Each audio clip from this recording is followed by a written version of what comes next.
অপ্রতিরোধ্য গতিতে ছুটছে ফ্রান্স। এমবাপ্পের জোড়া গোলে সুইডেনকে উড়িয়ে দিয়ে শীর্ষ ১৬তে সাবেক বিশ্ব চ্যাম্পিয়নরা। ২৮ বছর পর রাউন্ড অফ 16-এ হালান্ডের নরওয়ে। নির্দিষ্টকরণ বিল ২০২৬ সংসদে পাশ করা হোক। যারা এই প্রস্তাবের পক্ষে আছেন তারা হ্যাঁ বলুন। বড় ধরনের কাটছাট ছাড়াই সংসদে ৯,৩৮,০০০ কোটি টাকার বাজেট পাশ। আর্থিক খাতে বিশৃঙ্খলা বন্ধের পদক্ষেপ, জুয়া প্রতিরোধ ও সাইবার সুরক্ষা সংশোধন বিলও পাশ। জুলাইয়ের প্রথম প্রহরে কেন্দ্রীয় শহীদ মিনারে ছাত্রদলের মোমবাতি প্রজ্বলন কর্মসূচি। পরাজিত ফ্যাসিবাদের অবশিষ্ট শক্তিকে রুখে দেওয়ার আহ্বান রিজভীর। রেল নেটওয়ার্কে যুক্ত হবে সব জেলা। চলছে সমীক্ষা, ভাঙা থেকে নতুন রেলপথ। শুধু যাত্রী সেবাই নয়, পায়রা বন্দরের পণ্য পরিবহনের পরিকল্পনা। বাণিজ্য যোগাযোগের নতুন আশা। এবং জন্মসূত্রে নাগরিকত্ব বাতিলে ট্রাম্পের আদেশ খারিজ। সুপ্রিম কোর্টের রায়ের ১৫০ বছরের সাংবিধানিক নজির বহাল। থমকে গেল মার্কিন প্রেসিডেন্টের বিতর্কিত অভিবাসন নীতি।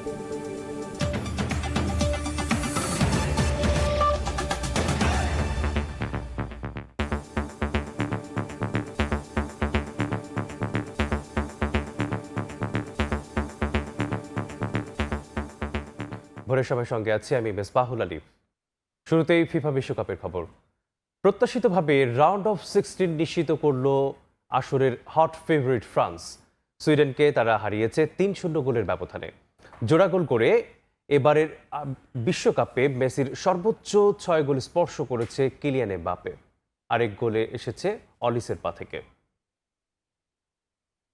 এই ফ্রান্সকে থামাবে কে? আর যেই হোক, সুইডেন হয়তো নয়, সেটা অনুমেয় ছিল। গেল ৩ ফিফা বিশ্বকাপে সবচেয়ে সফল এবং ধারাবাহিক দল দিদিয়ের দেশমের লে ব্লুস। আরও একটা বিশ্বকাপে আরও একবার শিরোপার পথে অপ্রতিরোধ্য তারা। সহজ প্রতিপক্ষকে নিয়ে একরকম ছেলেখেলা করে সাবেক বিশ্ব চ্যাম্পিয়নরা।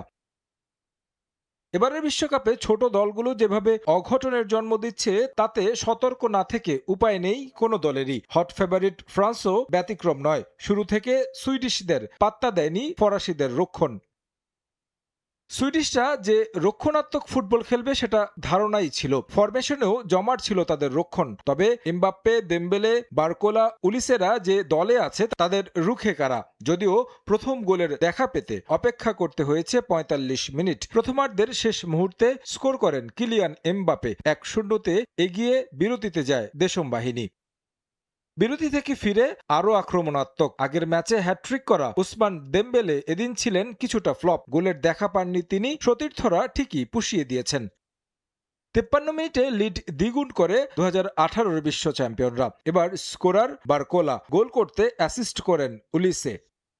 গোল্ডেন বুটের দৌড়ে সমান তালে এগুচ্ছেন ৩ ফুটবলার মেসি, এমবাপ্পে ও হালান্ড। আগের ম্যাচেই স্কোর করে এবারের বিশ্বকাপে ৫ গোলের সংখ্যায় স্পর্শ করেছেন হালান্ড। এমবাপ্পে কেন পিছিয়ে থাকবেন? ফরাসি গোল মেশিন করলেন জোড়া গোল, ছাপিয়ে গেলেন হালান্ডকে, স্পর্শ করলেন লিওনেল মেসিকে। ৭৪ মিনিটে ওলিসের পাস থেকে আরও এক গোল কিলিয়ানের। ৩-০তে লিড নেয় ফ্রান্স। সেই সঙ্গে গোল্ডেন বুটের লড়াইটা জমিয়ে তুললেন এই তারকা। পিছিয়ে পড়ে ম্যাচে ফেরার চেষ্টা করেছে সুইডেন, তবে ফ্রান্সের রক্ষণের সামনে খুব একটা সুবিধা করতে পারেনি তারা। শেষ পর্যন্ত ৩-০ গোলের জয় দিয়ে রাউন্ড অফ 16 নিশ্চিত করল ফ্রান্স, যেখানে তাদের প্রতিপক্ষ জার্মানিকে বিদায় করা প্যারাগুয়ে। তারেক হাসান শিমুল, সময় সংবাদ। ফ্রান্সের দাপুটে জয়ে প্যারিসে উৎসবে মেতেছে সমর্থকরা। কিলিয়ান এমবাপ্পের দুর্দান্ত পারফরমেন্স এবার শিরোপা পুনরুদ্ধারের স্বপ্ন প্যারিসবাসীর। জয়ের এই ধারা তারা অব্যাহত রাখবেন শেষ পর্যন্ত, এমনটাই আশা ব্যক্ত করছেন সেখানকার দর্শকরা। বিশ্বকাপে প্রথমবারের মতো মুখোমুখি হয় ফ্রান্স সুইডেন। তবে সুইডেনের জন্য এই মুখোমুখি হওয়াটা খুব একটা সুখকর ছিল না। ৩-০ গোলের ব্যবধানে পরাজিত হয়ে তারা এবারের বিশ্বকাপ থেকে বিদায় নেয়। ম্যাচের শুরুতে ফ্রান্স খুব একটা ছন্দে না থাকলেও মিনিট ২০ পরে ফ্রান্স ছন্দে ফিরে।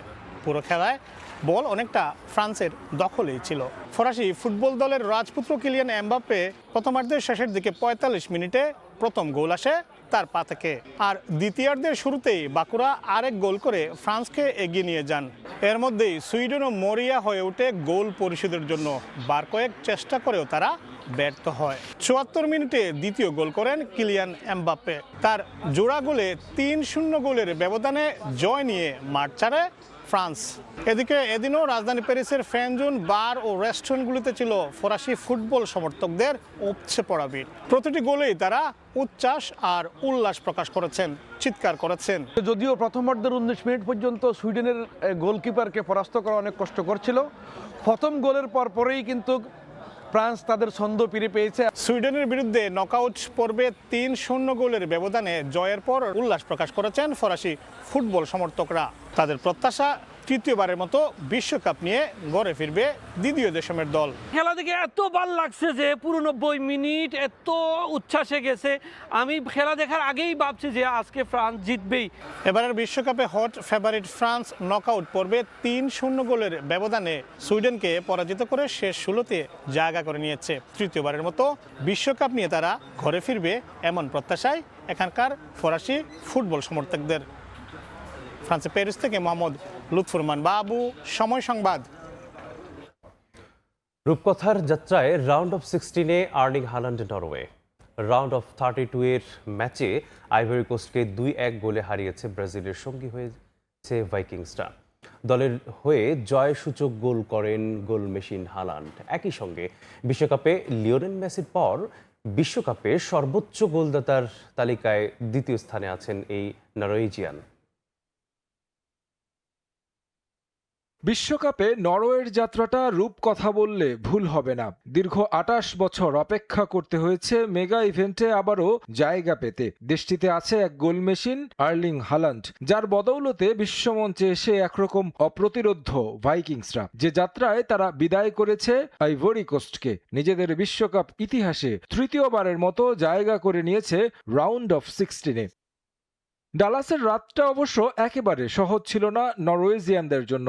আফ্রিকার প্রতিনিধি আইভরি কোস্ট চ্যালেঞ্জ নিয়েছে প্রতিপক্ষের, যদিও শুরু থেকে সতর্ক ছিল দুই দলই। তবে 39 মিনিটে আর্লিংটনের নিস্তব্ধতা ভাঙেন তরুণ তারকা অ্যান্তনিও নুসা। দারুণ ফিনিশিংয়ে স্কোর করেন এই ফুটবলার। প্রথমার্ধে 1-0 গোলে লিড নিয়ে বিরতিতে যায় ভাইকিংস। আইভরি কোস্টের যাত্রাটাও ছিল দারুণ। বিশ্বকাপের আগে ফ্রান্সকে হারিয়েছিল প্রীতি ম্যাচে, এরপর ইকুয়েডরের বিপক্ষে জয় দিয়ে রাউন্ড অফ 32-তে নকআউট পর্বে তারাও বার্তা দিয়েছিল ভিন্ন কিছুর। আক্রমণে ধার বাড়ায় আফ্রিকার প্রতিনিধিরা। 74 মিনিটে স্কোরশিটে নাম লেখান আমাদ দিয়ালো। সমতায় ফেরে আইভরি কোস্ট।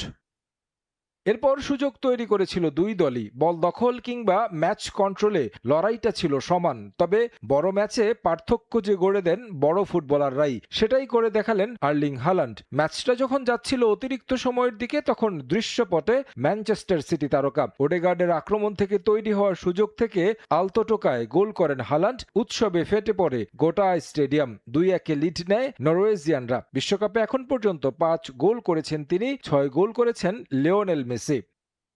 তবে আত্মবিশ্বাস হারায়নি আইভরি কোস্ট। লড়াই করে গেছে শেষ পর্যন্ত।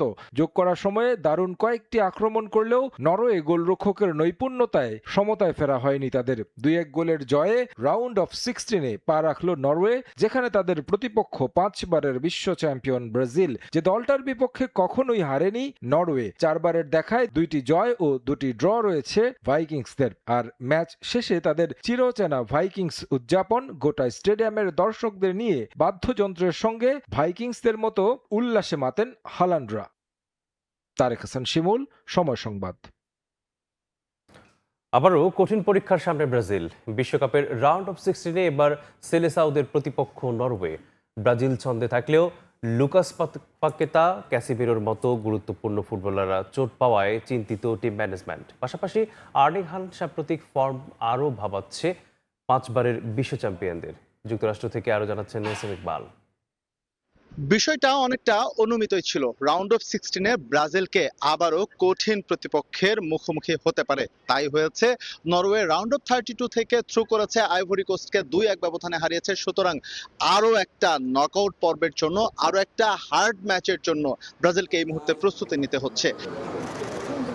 নরওয়ের সঙ্গে যে ব্রাজিল ম্যাচ খেলবে সেই পরিসংখ্যানটা মোটেও সুখকর নয় 5 বারের বিশ্ব চ্যাম্পিয়নদের। এখন পর্যন্ত নরওয়ের বিপক্ষে 4টি ম্যাচ খেলেছে তারা, 4 ম্যাচের মধ্যে 2টিতে তারা হেরেছে, 2টো ম্যাচ ড্র হয়েছে এবং সবশেষ 1998 সালে তারা বিশ্বকাপে মুখোমুখি হয়েছিল।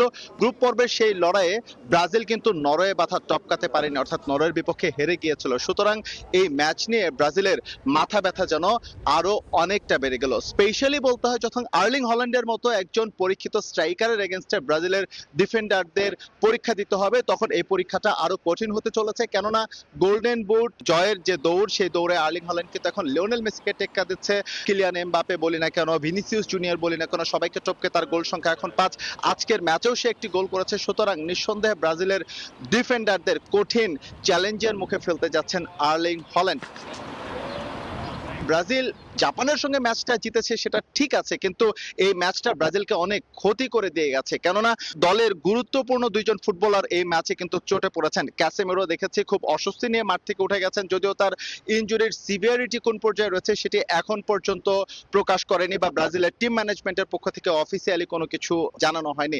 একইভাবে লুকাস পাকেতা দুর্দান্ত পারফর্ম করছিলেন মিডফিল্ডের, বলা যেতে পারে নেইমারের অভাবটা তিনি ঘুচিয়ে দিচ্ছিলেন, তিনিও কিন্তু থাইয়ের একটা চোটে পড়েছেন। মোটা দাগে বলা যেতে পারে যে নরওয়ের বিপক্ষে গুরুত্বপূর্ণ ম্যাচের আগে ব্রাজিলও কিন্তু স্বস্তিতে নেই, তবে হাতে বেশ খানিকটা সময় রয়েছে তাদের। একই সঙ্গে তাদের ডাগ আউট সামলাচ্ছেন কার্লো অ্যানচেলোত্তির মতো মাস্টারমাইন্ড। বলা যাচ্ছে যে ফুটবলাররা মাঠে খেলছে কিন্তু আসল ছক্কাটা তিনি পেটাচ্ছেন ডাগ আউটে বসে। তাই ম্যাচ নিঃসন্দেহে হচ্ছে টাইট একটা ম্যাচ হবে।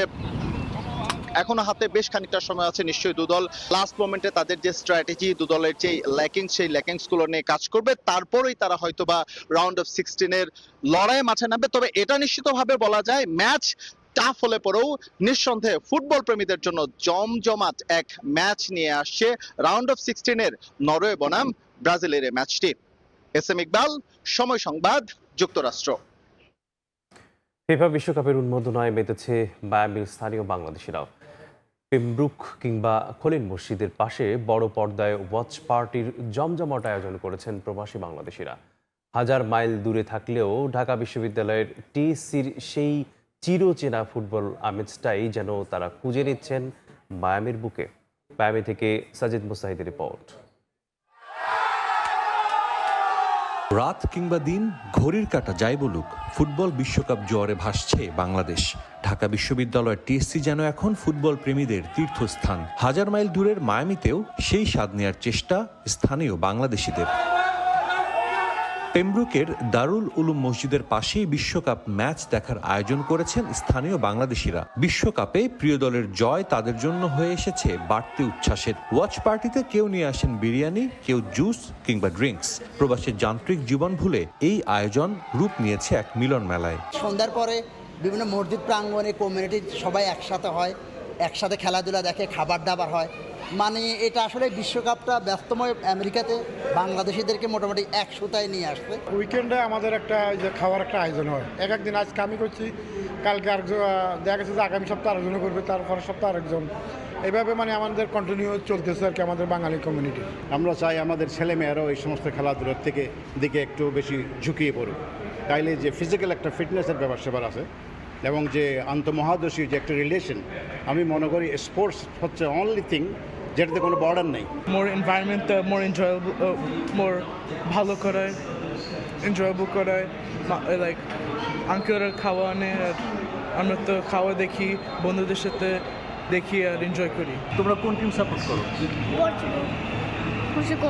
পর্তুগাল। মায়ামির খলিল মসজিদের পাশেও খেলা দেখার আয়োজন করা হয়েছে। প্রজেক্টর লাগিয়ে গ্রামের আবহে বিশ্বকাপের ম্যাচ উপভোগ করছেন স্থানীয় বাংলাদেশিরা। কর্মব্যস্ত দিন শেষে এ যেন তাদের এনে দেয় দুদণ্ড প্রশান্তি। এই দেবী মসজিদটাতে মোস্টলি মুসল্লি বাংলাদেশি, প্রায় 80% মুসল্লি বাংলাদেশি। সেই জন্য আমরা বাঙালি আনা হিসাবে, যেমন ঢাকা টং দোকান, এখানে খাওয়া দাওয়া সব বাংলাদেশি খাওয়ার, আর এখানে যারা আসে মোস্টলি সবাই বাংলাদেশি। তো আমরা ঠিক বাংলাদেশে যেভাবে খেলা দেখে এনজয় করে, আমরা এখানেও সেম এনজয় করতেছি। পরিবার পরিজন সবাইকে নিয়ে একসাথে এখানে আড্ডা, পাশাপাশি খেলা, যে ভাইবটা আছে সেই ভাইবটা হচ্ছে যে খানিকটা হলো মানে ভালো লাগে আমাদের, আমরা এনজয় করি। ভৌগোলিক সীমানা কিংবা সময়ের ব্যবধান কোনো কিছুই বাধা হতে পারেনি ফুটবলের প্রতি বাঙালির এই চিরন্তন আবেগের কাছে। ঢাকা থেকে মায়ামি, ফুটবলের জাদুতে এক হয়ে স্পন্দিত হচ্ছে কোটি বাঙালির হৃদয়। সাজিদ মুস্তাহিদ, সময় সংবাদ, মায়ামি, যুক্তরাষ্ট্র। গ্রুপ পর্বের উত্থান পতন আর ভক্তদের মিশ্র প্রতিক্রিয়ার ধাক্কা সামলে এবার নকআউট পর্বের মিশনে পর্তুগাল। আগামী ম্যাচে টরন্টোতে তাদের প্রতিপক্ষ ক্রোয়েশিয়া। তবে সব ছাপিয়ে এখনও আলোচনার কেন্দ্রে ক্রিস্টিয়ানো রোনালদোর পারফরম্যান্স ও চারদিকের সমালোচনা। যদিও সব চাপ সামলে নিজেদের আত্মবিশ্বাসের কথাই জানালেন পর্তুগিজ ফরওয়ার্ড ওয়াও ফেলিক্স। প্রথম ম্যাচে ড্রর পর গ্রুপ পর্বে উজবেকিস্তানকে ৫-০ গোলে উড়িয়ে দিয়ে যে দাপুটে সূচনা পেয়েছিল পর্তুগাল, কলম্বিয়ার বিপক্ষে গোলশূন্য ড্রয়ের পর সেই চেনা ছন্দে আবারও ভাটা পড়ে। কঙ্গো কলম্বিয়ার সঙ্গে পয়েন্ট ভাগাভাগির খেসারত দিয়ে শেষ ৩২-এ পর্তুগিজদের পা রাখতে হয়েছে টেবিলের দ্বিতীয় দল হিসেবে। দলের এমন পারফরমেন্সের সঙ্গে রোনালদোর অফ ফর্মে স্বাভাবিকভাবেই কিছুটা চিন্তিত সমর্থকরা। মাঠের খেলার সেই চেনাধার না থাকায় সব দিকে শুরু হয়েছে সমালোচনা। তবে শীর্ষ ১৬ লড়াইয়ের আগে এসব সমালোচনাকে খুব একটা গায়ে মাখছেন না ওয়াও ফেলিক্স। সংবাদ সম্মেলনে আল নাসরের এই ফরওয়ার্ড স্পষ্ট জানালেন, জাতীয় দল কিংবা ক্লাব, CR7 এর সঙ্গে মাঠের বোঝাপড়াটা তার দুর্দান্ত। জাতীয় দলে খেলার কারণে রোনালদোকে আমি আগে থেকেই চিনতাম, কিন্তু আল নাসরে পুরো একটা বছর তার সাথে কাটানোটা সম্পূর্ণ আলাদা অভিজ্ঞতা। সে মাঠে কি চায়, কোন পজিশনে বল পছন্দ করে, তা এখন আমি অনেক ভালো বুঝি। আমার মনে হয় আমাদের জুটিটা দারুণ জমেছে। সে আমার মুভমেন্ট জানে, আমিও তারটা জানি, তাই আমাদের একসাথে খেলাটা দলের জন্য বড় একটা শক্তি। উজবেকিস্তানের বিপক্ষে জোড়া গোল করলেও কলম্বিয়ার ম্যাচে মাত্র একটা শট অন টার্গেট রাখতে পেরেছেন ৪১ বছর বয়সী রোনালদো। মহাতারকার এই অফ ফর্ম নিয়ে যখন ফুটবল দুনিয়ায় কাঁটাছেঁড়া চলছে, তখন ফেলিক্সের মনোযোগ কেবল ক্রোয়েশিয়া ম্যাচকে ঘিরে। তবে বড় ম্যাচে শুরুর একাদশে কোনো পরিবর্তন আসবে কিনা তা নিয়ে মুখ খুলতে নারাজ ফেলিক্স। কোচের সিদ্ধান্তের উপর পূর্ণ আস্থা রেখে তিনি জানালেন, বেঞ্চ থেকে আসা ফুটবলাররাও দলকে জেতাতে সমান মরিয়া। দলের কৌশলে বা একাদশে কোনো পরিবর্তন আসবে কিনা তা সম্পূর্ণ ম্যানেজারের সিদ্ধান্ত। তিনি শেষ সিদ্ধান্ত নেবেন এবং ম্যাচ বিশ্লেষণ করবেন। তবে শুরুর একাদশে যেই থাকুক না কেন, আমি নিশ্চিত তারা নিজেদের সেরাটাই দেবে। বিশেষ করে আমাদের বদলি হিসেবে যারা মাঠে নামছে, তারা দলগত পারফরমেন্সে দারুণ ভূমিকা রাখছে। ২ বছর আগে ইউরোর কোয়ার্টার ফাইনালে ফ্রান্সের বিপক্ষে পেনাল্টি মিসের সেই দুঃসহ স্মৃতি এখনও পোড়ায় ফেলিক্সকে। তবে বিশ্বকাপের মঞ্চে টাইব্রেকারে মুখোমুখি হলে আবারও শট নিতে বুক চিতিয়ে লড়বেন বলে জানিয়েছেন তিনি। এদিকে মাঠের লড়াইয়ের প্রস্তুতির মাঝেই দলটিতে ভর করেছে শোকের ছায়া। সহকারী কোচ রিকার্ডোর বাবার আকস্মিক মৃত্যুর খবরে অনুশীলনের আগে ১ মিনিট নীরবতা পালন করে পুরো দল। এবার সব শোক আর সমালোচনা পেছনে ফেলে টরন্টোর নকআউট মহরণ জিতেই মাঠ ছাড়তে চায় সেলেকাউরা। নিয়ন মুহাইমিন, সময় সংবাদ। সমালোচনা থেকে সাফল্যের চূড়ায় বিশ্ব চ্যাম্পিয়ন হতে আসা জার্মানিকে রাউন্ড অফ 32-এ আটকে দেয়া গল্পের নায়ক প্যারাগুয়ের গোলরক্ষক অরল্যান্ডো গিল, যে কিনা নিজের সন্তানের চিকিৎসার জন্য বিক্রি করেছিলেন নিজের বুট, জার্সি সহ খেলার সরঞ্জামাদি। অভাব অনটনে দিন কাটানোর সেই গোলরক্ষকের সামনে উকি দিচ্ছে গোল্ডেন গ্লাভস জয়ের সম্ভাবনা।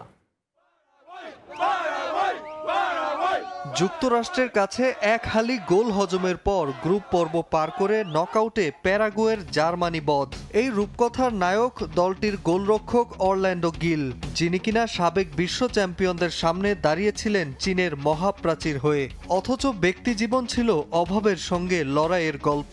অর্থাভাবে হৃদয়ের টুকরো সন্তানের চিকিৎসার জন্য একসময় বিক্রি করেছিলেন নিজের সবকিছু। এমনকি যে খেলাটায় বসবাস করতেন, যে বুটজোড়া পায়ে মাঠে দাপিয়ে বেড়াতেন, মায়া ত্যাগ করতে হয়েছে তারও। বিক্রি করেছেন গ্লাভস জোড়াও, অনূর্ধ্ব-20 বিশ্বকাপে প্যারাগুয়ের হয়ে খেলা জার্সিটাও। একে একে জার্মানির 21টি গোলবারের to the point shot. Top favourite জার্মানির পেন্টা মিশনের স্বপ্ন রাউন্ড অফ 32-তেই চুরমার করে ম্যাচের সব আলো কেড়ে নিলেন প্যারাগুয়ের গোলরক্ষক। বিশ্বকাপে গোল্ডেন গ্লাভসের দাবিদার নতুন এই প্যারাগুয়ের বাজ পাখিকে কয়েক বছর আগেও চরম দারিদ্রতায় জীবন পার করতে হয়েছে। স্ত্রী মেলিসা গিলের সংগ্রামের গল্পটা জানান ইনস্টাগ্রাম পোস্টে। বিশ্বকাপের মহাতারকা হওয়ার মাত্র 2 বছর আগেও তীব্র অনটনে ভুগেছে গিলের পরিবার। সবচেয়ে কঠিন সময়টা ছিল 2022-এ তার সদ্য ভূমিষ্ঠ সন্তান যখন হাসপাতালের বিছানায়। চিকিৎসার টাকা জোগাড় করতে বিক্রি করেছেন সবকিছু। জার্মানির বিপক্ষে আকাশ ছোঁয়া সাফল্যের পর নেট দুনিয়ায় ভাইরাল তার সেই জীবনযুদ্ধের গল্প। প্যারাগুয়ের ক্লাব থেকে শুরু করে আর্জেন্টিনার ঐতিহ্যবাহী ক্লাব সান লরেঞ্জো দে আলমাগ্রোতে নিজের সামর্থ্য প্রমাণ করে জাতীয় দলে জায়গা করে নেন গিল। ক্লাবের হয়ে একের পর এক পেনাল্টি সেভ করে জাতীয় দলের কোচ গুস্তাভো আলফারোর নজর কেড়ে সোজা চলে আসেন বিশ্বমঞ্চে। বিশ্বকাপের প্রথম ম্যাচেই স্বাগতিক যুক্তরাষ্ট্রের কাছে 4-1 গোলে বিধ্বস্ত হওয়ার পর সমালোচনার ঝড় বয়ে যায় গিলের ওপর। এমনকি কিংবদন্তি গোলরক্ষক হোসে লুইস চিলাভার্টন গিলকে ধুয়ে দিতে এক চুলও ছাড়েননি। কিন্তু সমালোচনার সেই বিষাক্ত তীরগুলোকেই নিজের জ্বালানি বানিয়ে ইতিহাস গড়লেন প্রথম বিশ্বকাপ খেলতে নামা 26 বছর বয়সী এই গোলকিপার। পরের 2 ম্যাচে অস্ট্রেলিয়া ও তুরস্কের বিপক্ষে 5টি করে চোখ ধাঁধানো সেভ করে দলকে এনে দিলেন 2টি ক্লিন শিট। আর জার্মানির বিপক্ষে নকআউটের এই মহা গুরুত্বপূর্ণ ম্যাচে করলেন 6টি অবিশ্বাস্য সেভ। এরপর ট্রাইবেকারে রুখে দিলেন ফুটবল পরাশক্তি জার্মানিকে। বোস্টনের সেই অবিশ্বাস্য রাতই মনে করিয়ে দেয় সন্তানের চিকিৎসার জন্য নিজের জার্সি বুট বিক্রি করে দেয়া এক নিঃস্বার্থ বাবার অক্লান্ত পরিশ্রম লিখতে পারে একটি দেশের ফুটবল ইতিহাস। নাজমুল হাসান পুলক, সময় সংবাদ। অন্য প্রসঙ্গ, বড় ধরনের কাটছাঁট ছাড়াই নতুন অর্থ বছরের জন্য 9,38,000 কোটি টাকার বাজেট পাশ হয়েছে সংসদে। অর্থনৈতিক প্রবৃদ্ধি 6.5% ও মূল্যস্ফীতি 7.5% ঠিক করেছেন অর্থমন্ত্রী। এদিন জুয়া প্রতিরোধ বিল ও সাইবার সুরক্ষা সংশোধন বিলও পাশ হয়েছে। নির্দিষ্টকরণ বিল 2026 সংসদে উত্থাপন করছি। পাশ হলো 2026-27 অর্থ বছরের বাজেট। মঙ্গলবার সংসদে কণ্ঠভোটে নির্দিষ্টকরণ বিল 2026 পাশের মাধ্যমে 9,38,000 কোটি টাকার বাজেট অনুমোদন পায়। আমার মনে হয় জয়যুক্ত হয়েছে, জয়যুক্ত হয়েছে, জয়যুক্ত হয়েছে। অতএব নির্দিষ্টকরণ বিল 2026 অবিলম্বে বিবেচনার জন্য গৃহীত হলো। 11 জুন নতুন অর্থ বছরের জন্য বাজেট প্রস্তাব করেন অর্থমন্ত্রী। এরপর অধিবেশনে প্রস্তাবিত বাজেটের উপর আলোচনা করেন সরকারি ও বিরোধী দলের সদস্যরা। আর্থিক খাতে যে বিশৃঙ্খলা হয়েছে এটা বন্ধ করার জন্য সমস্ত প্রয়োজনীয় পদক্ষেপ আমরা নিয়েছি এবং এই ধারা অব্যাহত থাকবে। 2,43,000 কোটি টাকা ঘাটতি ধরে বাজেটের রাজস্ব আদায়ের লক্ষ্যমাত্রা নির্ধারণ করা হয়েছে 6,95,000 কোটি টাকা। এর মধ্যে জাতীয় রাজস্ব বোর্ড সংগ্রহ করবে 6,04,000 কোটি টাকা। সরকারি ব্যয়ের জবাবদিহিতা বৃদ্ধি করার জন্য এই বাজেট প্রদান করা হয়েছে। ডিজিটালাইজেশনের মাধ্যমে গুণগত মানসম্পন্ন হিসাব প্রতিবেদন প্রণয়ন করত সিদ্ধান্ত গ্রহণে সহযোগিতা প্রদানের ক্ষেত্রে এ বাজেট যথাযথ যৌক্তিক হয়েছে। এছাড়া সংসদে জুয়া প্রতিরোধ বিল ও সাইবার সুরক্ষা সংশোধন বিল 2026 উত্থাপন করেন স্বরাষ্ট্রমন্ত্রী। মাদক নিয়ন্ত্রণ আইনটা অর্থ বিল, যার কারণে মাননীয় রাষ্ট্রপতির সুপারিশ গ্রহণ করতে হয়েছে। আমাদের কয়েকটা দিন সময় লেগেছে। তা না হলে জুয়া এবং মাদক আইনটা দুটোই আমাদের রেডি ছিল, একদিনেই আমরা উত্থাপন করতে পারতাম। ওখানে একটু পরিবর্তনও আনা হয়েছে, আপনাদের পরামর্শ মাফিক একটা ধারা অ্যাড করা হয়েছে, সেইটা সহ এখানে রিপোর্ট উত্থাপিত হয়েছে। উত্থাপিত বিল নিয়ে জনমত যাচাই আলোচনায় কথা বলেন কয়েকজন এমপি। পরে কণ্ঠভোটে পাশ হয় বিল দুটি। স্থায়ী কমিটি কর্তৃক সুপারিশকৃত আকারে অবিলম্বে বিবেচনার জন্য গ্রহণ করা হোক। সানবীর রূপল, সময় সংবাদ, ঢাকা। এদিকে প্রধানমন্ত্রী তারেক রহমানের নির্দেশে 2026-27 অর্থ বছরের বাজেট পরবর্তী নৈশভোজ বাতিল করা হয়েছে। প্রধানমন্ত্রীর অতিরিক্ত প্রেস সচিব জানান, ব্যয় সংকোচনের কথা বিবেচনা করে প্রধানমন্ত্রীর নির্দেশে নৈশভোজ বাতিল করা হয়েছে। এতে সরকারের প্রায় 50 লাখ টাকা সাশ্রয় হয়েছে। প্রতি বছর বাজেট পাশের দিন রাতে সংসদ ভবনে অর্থ মন্ত্রণালয়ের আয়োজনে নৈশভোজ আয়োজন করা হয়। প্রধানমন্ত্রীর অতিরিক্ত প্রেস সচিব বলেন, বিগত ফ্যাসিস্ট আমলে প্রধানমন্ত্রীর কার্যালয়ের কর্মকর্তা কর্মচারীদের আপ্যায়ন খাতে প্রতি বছর ব্যয় হয়েছিল গড়ে 30 থেকে 55 কোটি টাকা। নতুন অর্থবছরে রাজস্ব আদায়ের লক্ষ্য অর্জন করাই সবচেয়ে বড় চ্যালেঞ্জ। এনবিআর এর চেয়ারম্যান হিসেবে দায়িত্ব নিয়েই এমন মন্তব্য করেন আহসান হাবিব। বলেন, 18 কোটি মানুষের প্রত্যেকে সঠিকভাবে দায়িত্ব পালন করলে দেশের উন্নয়ন সম্ভব। রাজস্ব আয়ের দায়িত্বে থাকা সংস্থা এনবিআর এর চেয়ারম্যান কে হবেন তা নিয়ে কয়েকদিন ধরে চলছিল নানা জল্পনা কল্পনা। সব আলোচনা ছাপিয়ে সোমবার রাতে এনবিআর এর কর প্রশাসন ও মানব সম্পদ ব্যবস্থাপনা অনুবিভাগের সদস্য আহসান হাবিবকে চেয়ারম্যান নিয়োগ দিয়ে প্রজ্ঞাপন জারি করে জনপ্রশাসন মন্ত্রণালয়। দেয়া হয় অভ্যন্তরীণ সম্পদ বিভাগের ভারপ্রাপ্ত সচিবের দায়িত্ব। এর মধ্য দিয়ে ইতিহাসে প্রথমবার কর্মকর্তাদের মধ্য থেকে চেয়ারম্যান নিয়োগ পায় এনবিআর। মঙ্গলবার দুপুরে সচিবালয়ে অর্থ মন্ত্রণালয়ে এনবিআর এর দায়িত্ব গ্রহণ করেন আহসান হাবিব। পরে সাংবাদিকদের সঙ্গে মতবিনিময় সভায় বলেন, কাঙ্ক্ষিত পরিমাণে রাজস্ব আদায় এনবিআর এর জন্য সবচেয়ে বড় চ্যালেঞ্জ। রাজস্ব আদায়টা সততা, আন্তরিকতার সাথে, দক্ষতার সাথে সারা দিন রাত পরিশ্রম করে কাজ করতে থাকবে। এ সময় দেশের 18 কোটি মানুষকেই সঠিকভাবে দায়িত্ব পালনের আহ্বান জানান নবনিযুক্ত চেয়ারম্যান। বলেন, সততা ও নিষ্ঠার সঙ্গে কাজ করলে দেশ এগিয়ে যাবে। আমরা 18 কোটি মানুষ প্রত্যেকে যদি তার দায়িত্বটা সততা, আন্তরিকতার সাথে কাজ করে এবং এটার যদি যোগফল এটা যদি যোগ করা হয় তার ফলাফলই হলো দেশের উন্নতি। গতকাল 29শে জুন এনবিআর এর চেয়ারম্যান আব্দুর রহমান খানের চাকরির মেয়াদ শেষ হয়। তার শেষ কর্মদিবসেই নতুন চেয়ারম্যান নিয়োগ দেয় সরকার। এম এস আরিফিন, সময় সংবাদ, ঢাকা। নীতিসুধার 10% অপরিবর্তিত রেখে মুদ্রানীতি ঘোষণা করেছে বাংলাদেশ ব্যাংক। ব্যাংকের খেলাপি কমানো, উচ্চ সুদেও বিনিয়োগ উদ্বুদ্ধ করা ও মূল্যস্ফীতিকে বড় চ্যালেঞ্জ হিসেবে দেখছে কেন্দ্রীয় ব্যাংক। মূল্যস্ফীতি নিয়ন্ত্রণে কঠোর অবস্থানেই রয়েছে বাংলাদেশ ব্যাংক। নতুন অর্থবছরের প্রথমার্ধের মুদ্রানীতিতে নীতি সুদহার টানা অপরিবর্তিত রাখা হয়েছে 10%। জিডিপি প্রবৃদ্ধির লক্ষ্যমাত্রা 6.5% এবং মূল্যস্ফীতির লক্ষ্য নির্ধারণ করা হয়েছে 7.5%। ইনফ্লেশনকে কমানো একটা বিগ চ্যালেঞ্জ। এক্সচেঞ্জ রেটটাকে স্টেবল রাখতে চাই, মানির অ্যাভেলেবিলিটিটাকে ইন জেনারেল একটু এক্সপেন্সিভই রাখতে চাই।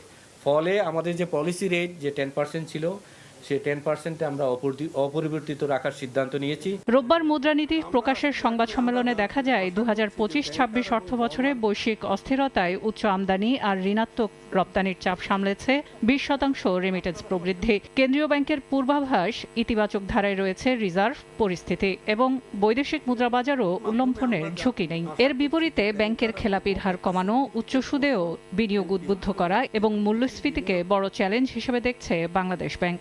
আমরা অল্টারনেটিভ সোর্স থেকে এনার্জি নেওয়ার কথাও সরকার ভাবছে এবং এগুলো আমি আশা করছি যে অন্তত আমাদের কম্পিটিটিভ কান্ট্রিগুলোর থেকে আমরা খুব একটা পিছিয়ে থাকবো না তেলের দামের দিক থেকে। অর্থঋণ আদালতের অভিযোগও 6 মাসের মধ্যে নিষ্পত্তির উদ্যোগ নেওয়ার পরিকল্পনা তুলে ধরেন গভর্নর। এটা হচ্ছে মানি লোন কোড, আরেকটা আইন করছি আমরা distress asset management act. So এখানে যেটা হবে, মানি লোন কোর্টে আমরা সরকারকে প্রস্তাব করছি যে এই কোর্টের বিচার যাতে 6 মাসে শেষ হয়। কেন্দ্রীয় ব্যাংকের প্রধান বলেন, অতিরিক্ত তারল্য থাকা কিছু ব্যাংকের অস্বাভাবিক সুবিধা নেওয়ার প্রবণতা রুখতে 4% স্প্রেড সীমা আমানতকারী ও ঋণগ্রহীতা উভয়ের স্বার্থই সুরক্ষিত রাখবে। সেলিয়া সুলতানা, সময় সংবাদ, ঢাকা। অন্তর্বর্তী সরকারের পাশাপাশি আওয়ামী লীগ ও বর্তমান সরকারের দুর্নীতিও তদন্ত করতে পারবে দুদক। নিষেধাজ্ঞা থাকায় কোনো নামেই কার্যক্রম চালাতে পারবে না আওয়ামী লীগ। সচিবালয়ে ব্রিফিংয়ে এই কথা জানিয়েছেন প্রধানমন্ত্রীর তথ্য উপদেষ্টা ডক্টর জাহিদুর রহমান। কালেমা লেখা সাদা পতাকা ওড়ানোর বিষয়ে যেন ভুল বার্তা তৈরি না হয় সে বিষয়েও সরকার সজাগ আছে বলেও জানান তিনি। দেশের স্বার্থ রক্ষা করে তিস্তা মহাপরিকল্পনা বাস্তবায়ন সহ অন্যান্য সিদ্ধান্ত নেবে সরকার। সরকারের সাথে প্রেসের মালয়েশিয়া ও চীনে প্রধানমন্ত্রী তারেক রহমানের সফরকে সফলতা হিসেবে দেখছে সরকার। সাপ্তাহিক ব্রিফিংয়ে প্রধানমন্ত্রীর তথ্য ও সম্প্রচার উপদেষ্টার বক্তব্যেও উঠে আসে খুঁটিনাটি বিভিন্ন বিষয়। সম্প্রতি চীন সফরে দেশটির তরফে কানেক্টিভিটির যে প্রস্তাব দেয়া হয়েছে সেগুলো যাচাই বাছাই করার কথা জানান তথ্য উপদেষ্টা। বলেন, দেশের স্বার্থ রক্ষা করেই সিদ্ধান্ত নেবে সরকার। চায়না, মিয়ানমার, বাংলাদেশ এবং ইন্ডিয়া মিলে এক সময় এই ধরনের একটা কানেক্টিভিটির আলাপ ছিল, যেটা খুব বেশি কন্টিনিউ করে নাই। আবার ইন্ডিয়া, বাংলাদেশ, নেপাল এবং ভুটান BBIN এরকম হয়েছে যাতে কানেক্টিভিটি হয়। সো আমরা চাই যত বেশি সম্ভব multi model, multi sectoral, multi country একত্র হয়ে তাদের কানেক্টিভিটি বাড়াবে। সাংবাদিকদের প্রশ্নের জবাবে উপদেষ্টা বলেন, অন্তর্বর্তী সরকারের দুর্নীতি খতিয়ে দেখার পাশাপাশি দুদক, আওয়ামী লীগ এবং বর্তমান সরকারের অনিয়মও তদন্ত করতে পারে। কোনো উপদেষ্টার বিরুদ্ধে এক ধরনের সুনির্দিষ্ট অভিযোগও তখন ছিল। দুদক তখন কিছু কাজ করানোর চেষ্টা করেছিল এবং দুদক তারও আগের আওয়ামী লীগের সময়কার এবং দুদক আমাদের সময়কারও দুদক একটা স্বাধীন কমিশন হিসাবে কাজ করবে এবং দেখার চেষ্টা করবে এই সরকারেরও কেউ কোনো ধরনের দুর্নীতিতে ইনভলভ আছে কিনা। ব্রিফিংয়ে উঠে আসে দেশের বিভিন্ন স্থানে আরবি হরফে কালেমা লেখা পতাকা উড়ানোর বিষয়। উপদেষ্টার জবাব, এ বিষয়ে যাতে ভুল বার্তা তৈরি না হয় সেজন্য সতর্ক সরকার। এটা সরকার খতিয়ে দেখছে এবং সেটা কেন হচ্ছে, কারণ এটা নিয়ে কিছু কিছু ক্ষেত্রে ভুল বার্তা যাবার সম্ভাবনা আছে গ্লোবালি। এই ব্যাপারে আমরা সচেতন আছি। আদালত কর্তৃক নিষেধাজ্ঞার ফয়সালা না হওয়া পর্যন্ত কোনো নামেই কার্যক্রম নিষিদ্ধ আওয়ামী লীগ দলীয় কর্মকাণ্ড পরিচালনা করতে পারবে না বলে জানান ডাক্তার জাহেদ। আওয়ামী লীগের কর্মসূচি যতদিন নিষিদ্ধ আছে ততদিন সে যে নামেই হোক না কেন, রিফাইন্ড হোক বা অন্য কোনো নতুন আওয়ামী লীগ, তৃণমূল আওয়ামী লীগ, যাই বলি না কেন, কিছু কোনো নামেও মানে আওয়ামী লীগ নামে সে কোনো কর্মসূচি পালন করতে পারবে না। দণ্ডপ্রাপ্ত আসামি হয় শেখ হাসিনার বক্তব্য প্রচারে আদালতের নিষেধাজ্ঞা থাকায় গণমাধ্যমগুলোকে আইন মেনে দায়িত্বশীল ভূমিকা পালনের আহ্বান তথ্য উপদেষ্টার। প্রসূন আশিস, সময় সংবাদ, ঢাকা। মানবতা বিরোধী অপরাধের মামলায় সাবেক মন্ত্রী ও জাসদ সভাপতি হাসানুল হক ইনুর 10 বছরের কারাদণ্ড দিয়েছেন ট্রাইব্যুনাল। জরিমানা করা হয়েছে 2 লাখ টাকা। রায়ে অসন্তোষ জানিয়ে আপিলের ঘোষণা দিয়েছেন রাষ্ট্রপক্ষ ও আসামি পক্ষ। এদিকে চট্টগ্রামে ওয়াসিম সহ 6 জনকে হত্যা মামলার হাসান মাহমুদ, নওফেল সহ 22 জনের বিরুদ্ধে বিচার শুরুর আদেশ দিয়েছে ট্রাইব্যুনাল। আওয়ামী লীগ নেতৃত্বাধীন 14 দলীয় জোটের শীর্ষ নেতাদের একজন জাসদ সভাপতি হাসানুল হক ইনু জুলাই আন্দোলনে কুষ্টিয়ায় 6 জনকে হত্যা, আন্দোলন দমনে গুলির নির্দেশ সহ 8টি অভিযোগ তার বিরুদ্ধে।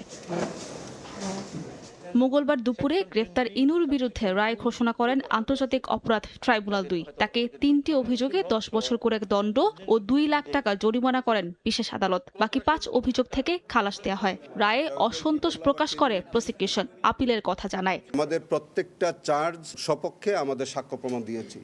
যে 6 জন আসামি মারা গেছে এটা তো আসামি নিজেই স্বীকারই করেছে। আমরা অবশ্যই মনে করি যে ট্রাইব্যুনাল আমাদের এই সাক্ষ্য প্রমাণ যথাযথভাবে পর্যালোচনা করতে বা এই সাক্ষীর মর্মার্থ যথাযথভাবে উপলব্ধি করতে ব্যর্থ হয়েছে। এতগুলো নিরীহ মানুষকে নির্বিচারে গুলি করে হত্যা করলেন, এখন তাকে খালাস দিয়ে দিলে অথবা 10 বছর সাজা দিলে আমরা খুশি হব? এদিকে আসামি পক্ষের আইনজীবীর দাবি, অভিযোগ প্রমাণ করতে পারেনি রাষ্ট্রপক্ষ, আপিলের ঘোষণা দেন তারাও। তিনি কোনোভাবেই এই মামলায় দোষী সাব্যস্ত হওয়ার মতো কোনো বিষয়বস্তু এখানে ছিল না। আমরা বেকসুর খালাস প্রত্যাশা করেছিলাম, কিন্তু তা না করে ট্রাইব্যুনাল তাকে 10 বছর সাজা প্রদান করেছেন। এটাতে আমরা সংক্ষুব্ধ। এর আগে জুলাই অভ্যুত্থানে চট্টগ্রামে ওয়াসিম সহ 6 জনকে হত্যায় মানবতা বিরোধী অপরাধের মামলায় হাসান মাহমুদ, মহিবুল হাসান চৌধুরী নওফেল, সাবেক এমপি ফজলে করিম চৌধুরী সহ 22 জনের বিরুদ্ধে বিচার শুরুর আদেশ দেন আন্তর্জাতিক অপরাধ ট্রাইব্যুনাল। সাবরিনা মজুমদার, সময় সংবাদ, ঢাকা। পরাজিত ফেসিবাদের অবশিষ্ট শক্তিকে রুখে দিতে জুলাইয়ের চেতনাকে বাঁচিয়ে রাখার আহ্বান জানিয়েছেন বিএনপির সিনিয়র যুগ্ম মহাসচিব রুহুল কবির রিজভী। জুলাই আগস্টের ঐতিহাসিক গণ অভ্যুত্থান স্মরণে জুলাইয়ের প্রথম প্রহরে কেন্দ্রীয় শহীদ মিনারে ছাত্রদলের মোমবাতি প্রজ্বলন কর্মসূচিতে তিনি এ আহ্বান জানান। বিস্তারিত জানাচ্ছেন আতাউল কাউসার।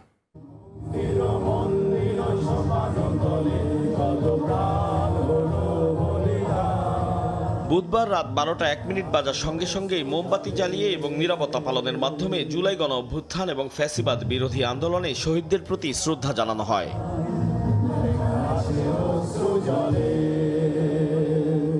ছাত্রদল আয়োজিত কর্মসূচিতে ফ্যাসিবাদ বিরোধী আন্দোলনের স্মৃতি তুলে ধরেন ছাত্রদল নেতাকর্মীরা। এ সময় গণ অভ্যুত্থানে ছাত্রদলের ভূমিকাও তুলে ধরেন নেতারা।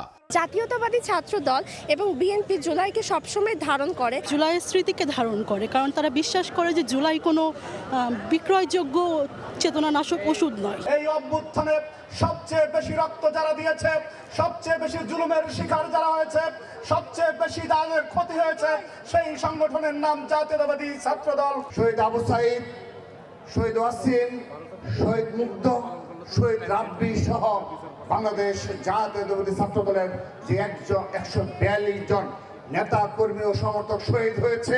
প্রধান অতিথির বক্তব্যে প্রধানমন্ত্রীর রাজনৈতিক উপদেষ্টা রুহুল কবির রিজভী আহমেদ বলেন, ফ্যাসিবাদ বিরোধী আন্দোলনের চূড়ান্ত বহিঃপ্রকাশ ঘটেছে ২৪-এর গণঅভ্যুত্থানে। বলেন, জুলাইয়ের শহীদদের আত্মত্যাগ অন্যায়ের বিরুদ্ধে লড়াইয়ের প্রেরণা যোগায়। শুধু আলো প্রজ্বলিত শুধু একদিনের জন্য নয়, প্রতিদিন সব কটা জানালা আমাদের খুলে রাখতে হবে।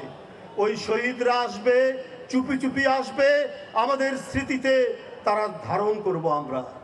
আমরা ধারণ করে আমাদের মনের মধ্যে যাতে কোনো ধরনের বিবেকহীন কোনো স্বপ্ন না জাগ্রত হতে পারে, সেই তাড়নাটা তারা দেবে।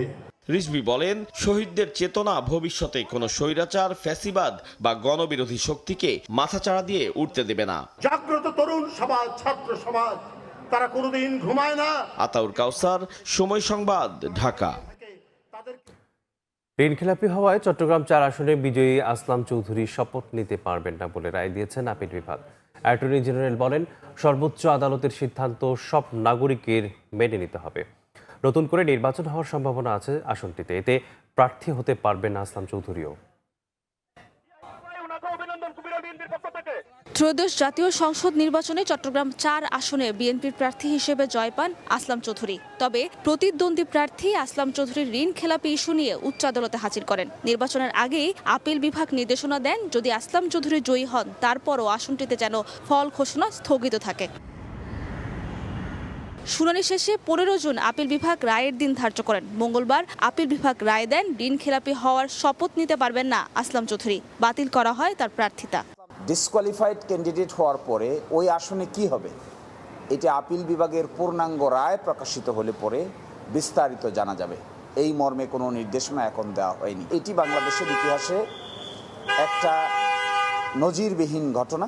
অ্যাটর্নি জেনারেল জানান, আসনটিতে নতুন করে নির্বাচন হওয়ার সম্ভাবনা আছে। জনগণ নতুন করে ভোটাধিকার প্রয়োগ করতে পারবেন, তবে এতে প্রার্থী হতে পারবেন আসলাম চৌধুরী। ৩রা ফেব্রুয়ারি ২০২৬ তারিখের আদেশে যখন লিভ গ্রান্ট করে, তখন আদালত বলেছিল যদি আসলাম চৌধুরী নির্বাচিত হন তাহলে সুপ্রিম কোর্টের সামনে বিচারাধীন আপিলটি নিষ্পত্তি না হওয়া পর্যন্ত তার কোনো গেজেট প্রকাশিত হবে না। তিনি একটা আইনি প্রক্রিয়ার কারণে জনগণের মতামতটা পূর্ণাঙ্গভাবে প্রতিফলিত হয়নি।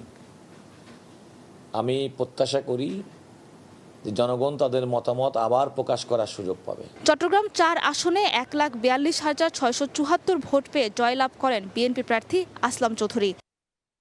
সাবরিনা মজুমদার, সময় সংবাদ, ঢাকা। এদিকে আসলাম চৌধুরীর প্রার্থিতা বাতিলের রায়ের পর চট্টগ্রামের সীতাকুণ্ডে মহাসড়ক অবরোধ করে বিক্ষোভ করেছেন তার সমর্থকরা। রায়ের খবর এলাকায় পৌঁছলে ক্ষুব্ধ নেতা কর্মীরা ছোট দারোগারহাট এলাকায় গাছের গুঁড়ি ফেলে ঢাকা চট্টগ্রাম মহাসড়ক অবরোধ করেন। এতে মহাসড়কে যান চলাচল সাময়িকভাবে ব্যাহত হয়। পরে পুলিশের হস্তক্ষেপে পরিস্থিতি স্বাভাবিক হলে শুরু হয় যান চলাচল।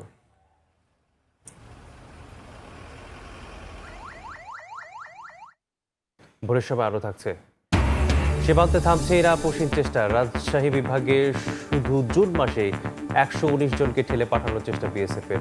বারবার ব্যর্থ হলেও থেমে নেই তৎপরতা, নিরাপত্তা জোরদার।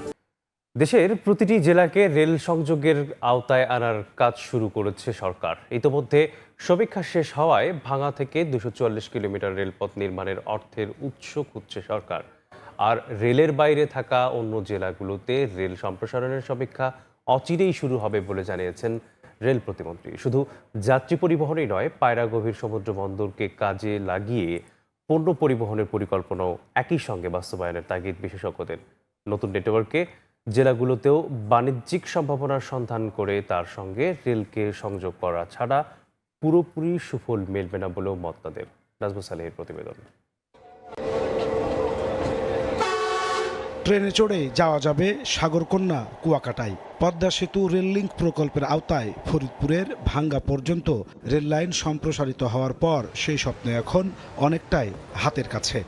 ভাঙ্গা থেকে গোপালগঞ্জ, মাদারীপুর ও দক্ষিণাঞ্চলের বরিশাল, ঝালকাঠি, বরগুনা ও পটুয়াখালী পর্যন্ত ২৪৪ কিলোমিটার রেলপথ নির্মাণের সমীক্ষা শেষ হয়েছে বহুদিন আগেই। পরিকল্পনা অনুযায়ী পায়রা বন্দরে অর্থনৈতিক জোন, বরিশালে মাল্টিমোডাল হাব সহ ১৯টি বড় রেল স্টেশন নির্মাণ করা হবে। ১৭ কিলোমিটার নিচু জমিতে হবে উড়াল রেলপথ। কীর্তনখোলা, পায়রা সহ নদীগুলোতে নির্মাণ করা হবে ৪৬টি সেতু। কোনো ক্রসিং ছাড়াই ট্রেন চলবে আন্ডারপাসের মধ্য দিয়ে। রেল প্রতিমন্ত্রী বলছেন, সম্ভাব্য ব্যয় ৪৪,০০০ কোটি টাকার এই প্রকল্পের অর্থের উৎস খুঁজছে সরকার।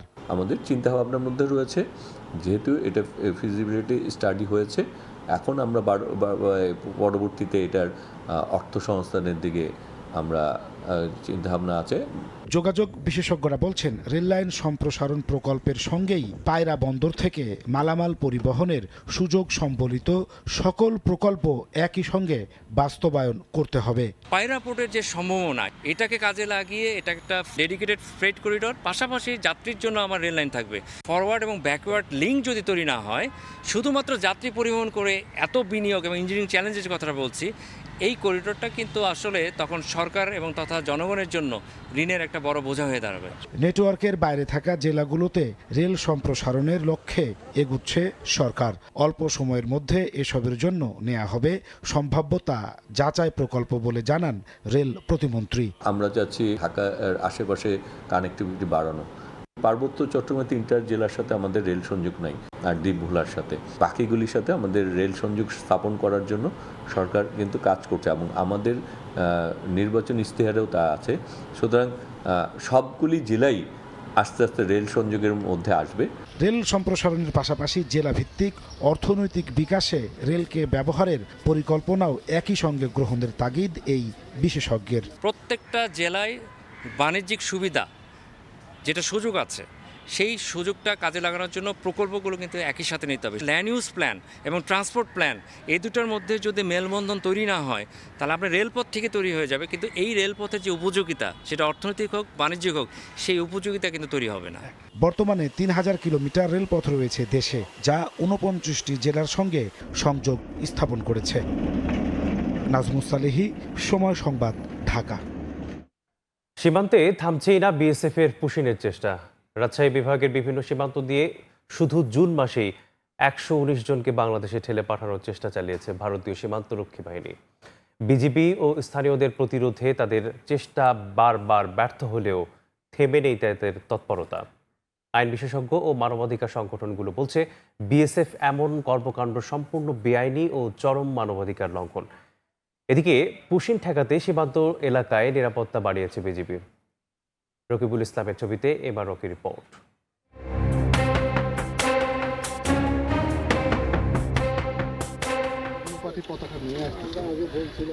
তপ্ত রোদ, সীমান্তের শূন্য রেখায় চরম অনিশ্চয়তায় নারী শিশু সহ ৯ জন মানুষ। পিছনে বিএসএফের বন্দুকের নল, আর সামনে বাংলাদেশ ভূখণ্ড রক্ষায় বিজিবির শক্ত পাহারা। গত ২৪ জুন রাতে নিরীহ মানুষগুলোকে নওগাঁর সাপাহার সীমান্তে জোর করে বাংলাদেশে ঠেলে পাঠানোর চেষ্টা করে ভারতীয় সীমান্তরক্ষী বাহিনী বিএসএফ। তথাকথিত বাংলাদেশি তকমা দিয়ে সাম্প্রতিক সময়ে দেশের উত্তরের সীমান্ত এলাকায় আশঙ্কাজনক হারে বেড়েছে বিএসএফের পুশিন তৎপরতা। শুধু জুন মাসেই চাঁপাইনবাবগঞ্জ, নওগাঁ, জয়পুরহাট ও রাজশাহী সীমান্ত দিয়ে অন্তত ১১৯ জনকে পুশ ইনের চেষ্টা করা হয়। তথাকথিত বাংলাদেশি তকমা দিয়ে বিএসএফের এই পুশিং তৎপরতায় সীমান্তে এখন বাড়তি নজরদারি বিজিবির। তথ্য বলছে, জুন মাসেই রাজশাহীর ৪ জেলায় অন্তত ১৫টি পুশিং চেষ্টা চালিয়েছে বিএসএফ। আর এই অবৈধ অনুপ্রবেশ ঠেকাতে বিজিবির সাথে সজাগ দৃষ্টিতে গ্রামবাসীরা। তবে বিএসএফের এমন অপতৎপরতা রুখে দিচ্ছে বিজিবি ও স্থানীয়রা, ফলে পুশব্যাক হতে বাধ্য হচ্ছেন তারা। ভারত যে একটা বিশৃঙ্খলা ঘটাচ্ছে, ভোর ৪টার দিকে ওরা কিন্তু পার করে দিয়েছে এই তার কাটা। আমাদেরকে দেশ রক্ষা করার জন্য আমরা সবাই প্রস্তুত আছি। আইন বিশেষজ্ঞ ও মানবাধিকার সংগঠনগুলো বলছে, বিএসএফের এমন কর্মকাণ্ড সম্পূর্ণ বেআইনি ও চরম মানবাধিকার লঙ্ঘন। বিএসএফ গায়ের জোরে এই মনুষ্য সন্তানগুলোকে তাদের সীমানার বাইরে নো ম্যানস ল্যান্ডে ঠেলে দিচ্ছে। এইভাবে যেটা পাঠানো হচ্ছে সেটা অমানবিক এবং এটা আইনানুগ কোনো পন্থা হতে পারে না। ভারতের মতো একটা দেশ, এরকম পরম পরাক্রমশালী একটা দেশ, তারা এরকম করতে পারে না। এটা মানবাধিকারের চরমভাবে লঙ্ঘন। আন্তর্জাতিক আইন আছে, সেই আইন অনুযায়ী তারা পাঠাতে পারে, দুই দেশ বসতে পারে। পরিস্থিতি মোকাবেলায় সীমান্তে নজরদারি বাড়িয়েছে বিজিবি। বিএসএফ এর যে কোনো ধরনের পুশিন স্থানীয় জনগণকে নিয়ে প্রতিহত করব এবং আমরা বিজিবি এই ধরনের ইলিগাল বিএসএফ এর কর্মকাণ্ডের ব্যাপারে সর্বদা নজরদারি বৃদ্ধি করছি। রাজশাহী অঞ্চলের 5টি জেলায় 444 কিলোমিটার সীমান্ত এলাকা রয়েছে। উচ্চ বেতনের প্রলোভন দেখিয়ে সিরাজগঞ্জে যুবকদের বিদেশে পাঠানোর নামে প্রতারণা করছে একটি চক্র। 5 জনকে কম্বোডিয়ায় পাঠিয়ে প্রতারণা করে কয়েক লাখ টাকা হাতিয়ে নিয়েছে মালয়েশিয়া প্রবাসী এক যুবক। জনপ্রতি 7 লাখ টাকা করে খরচে ট্যুরিস্ট ভিসায় নিয়ে অবৈধ এক ক্যাসিনোতে কাজ দেয়।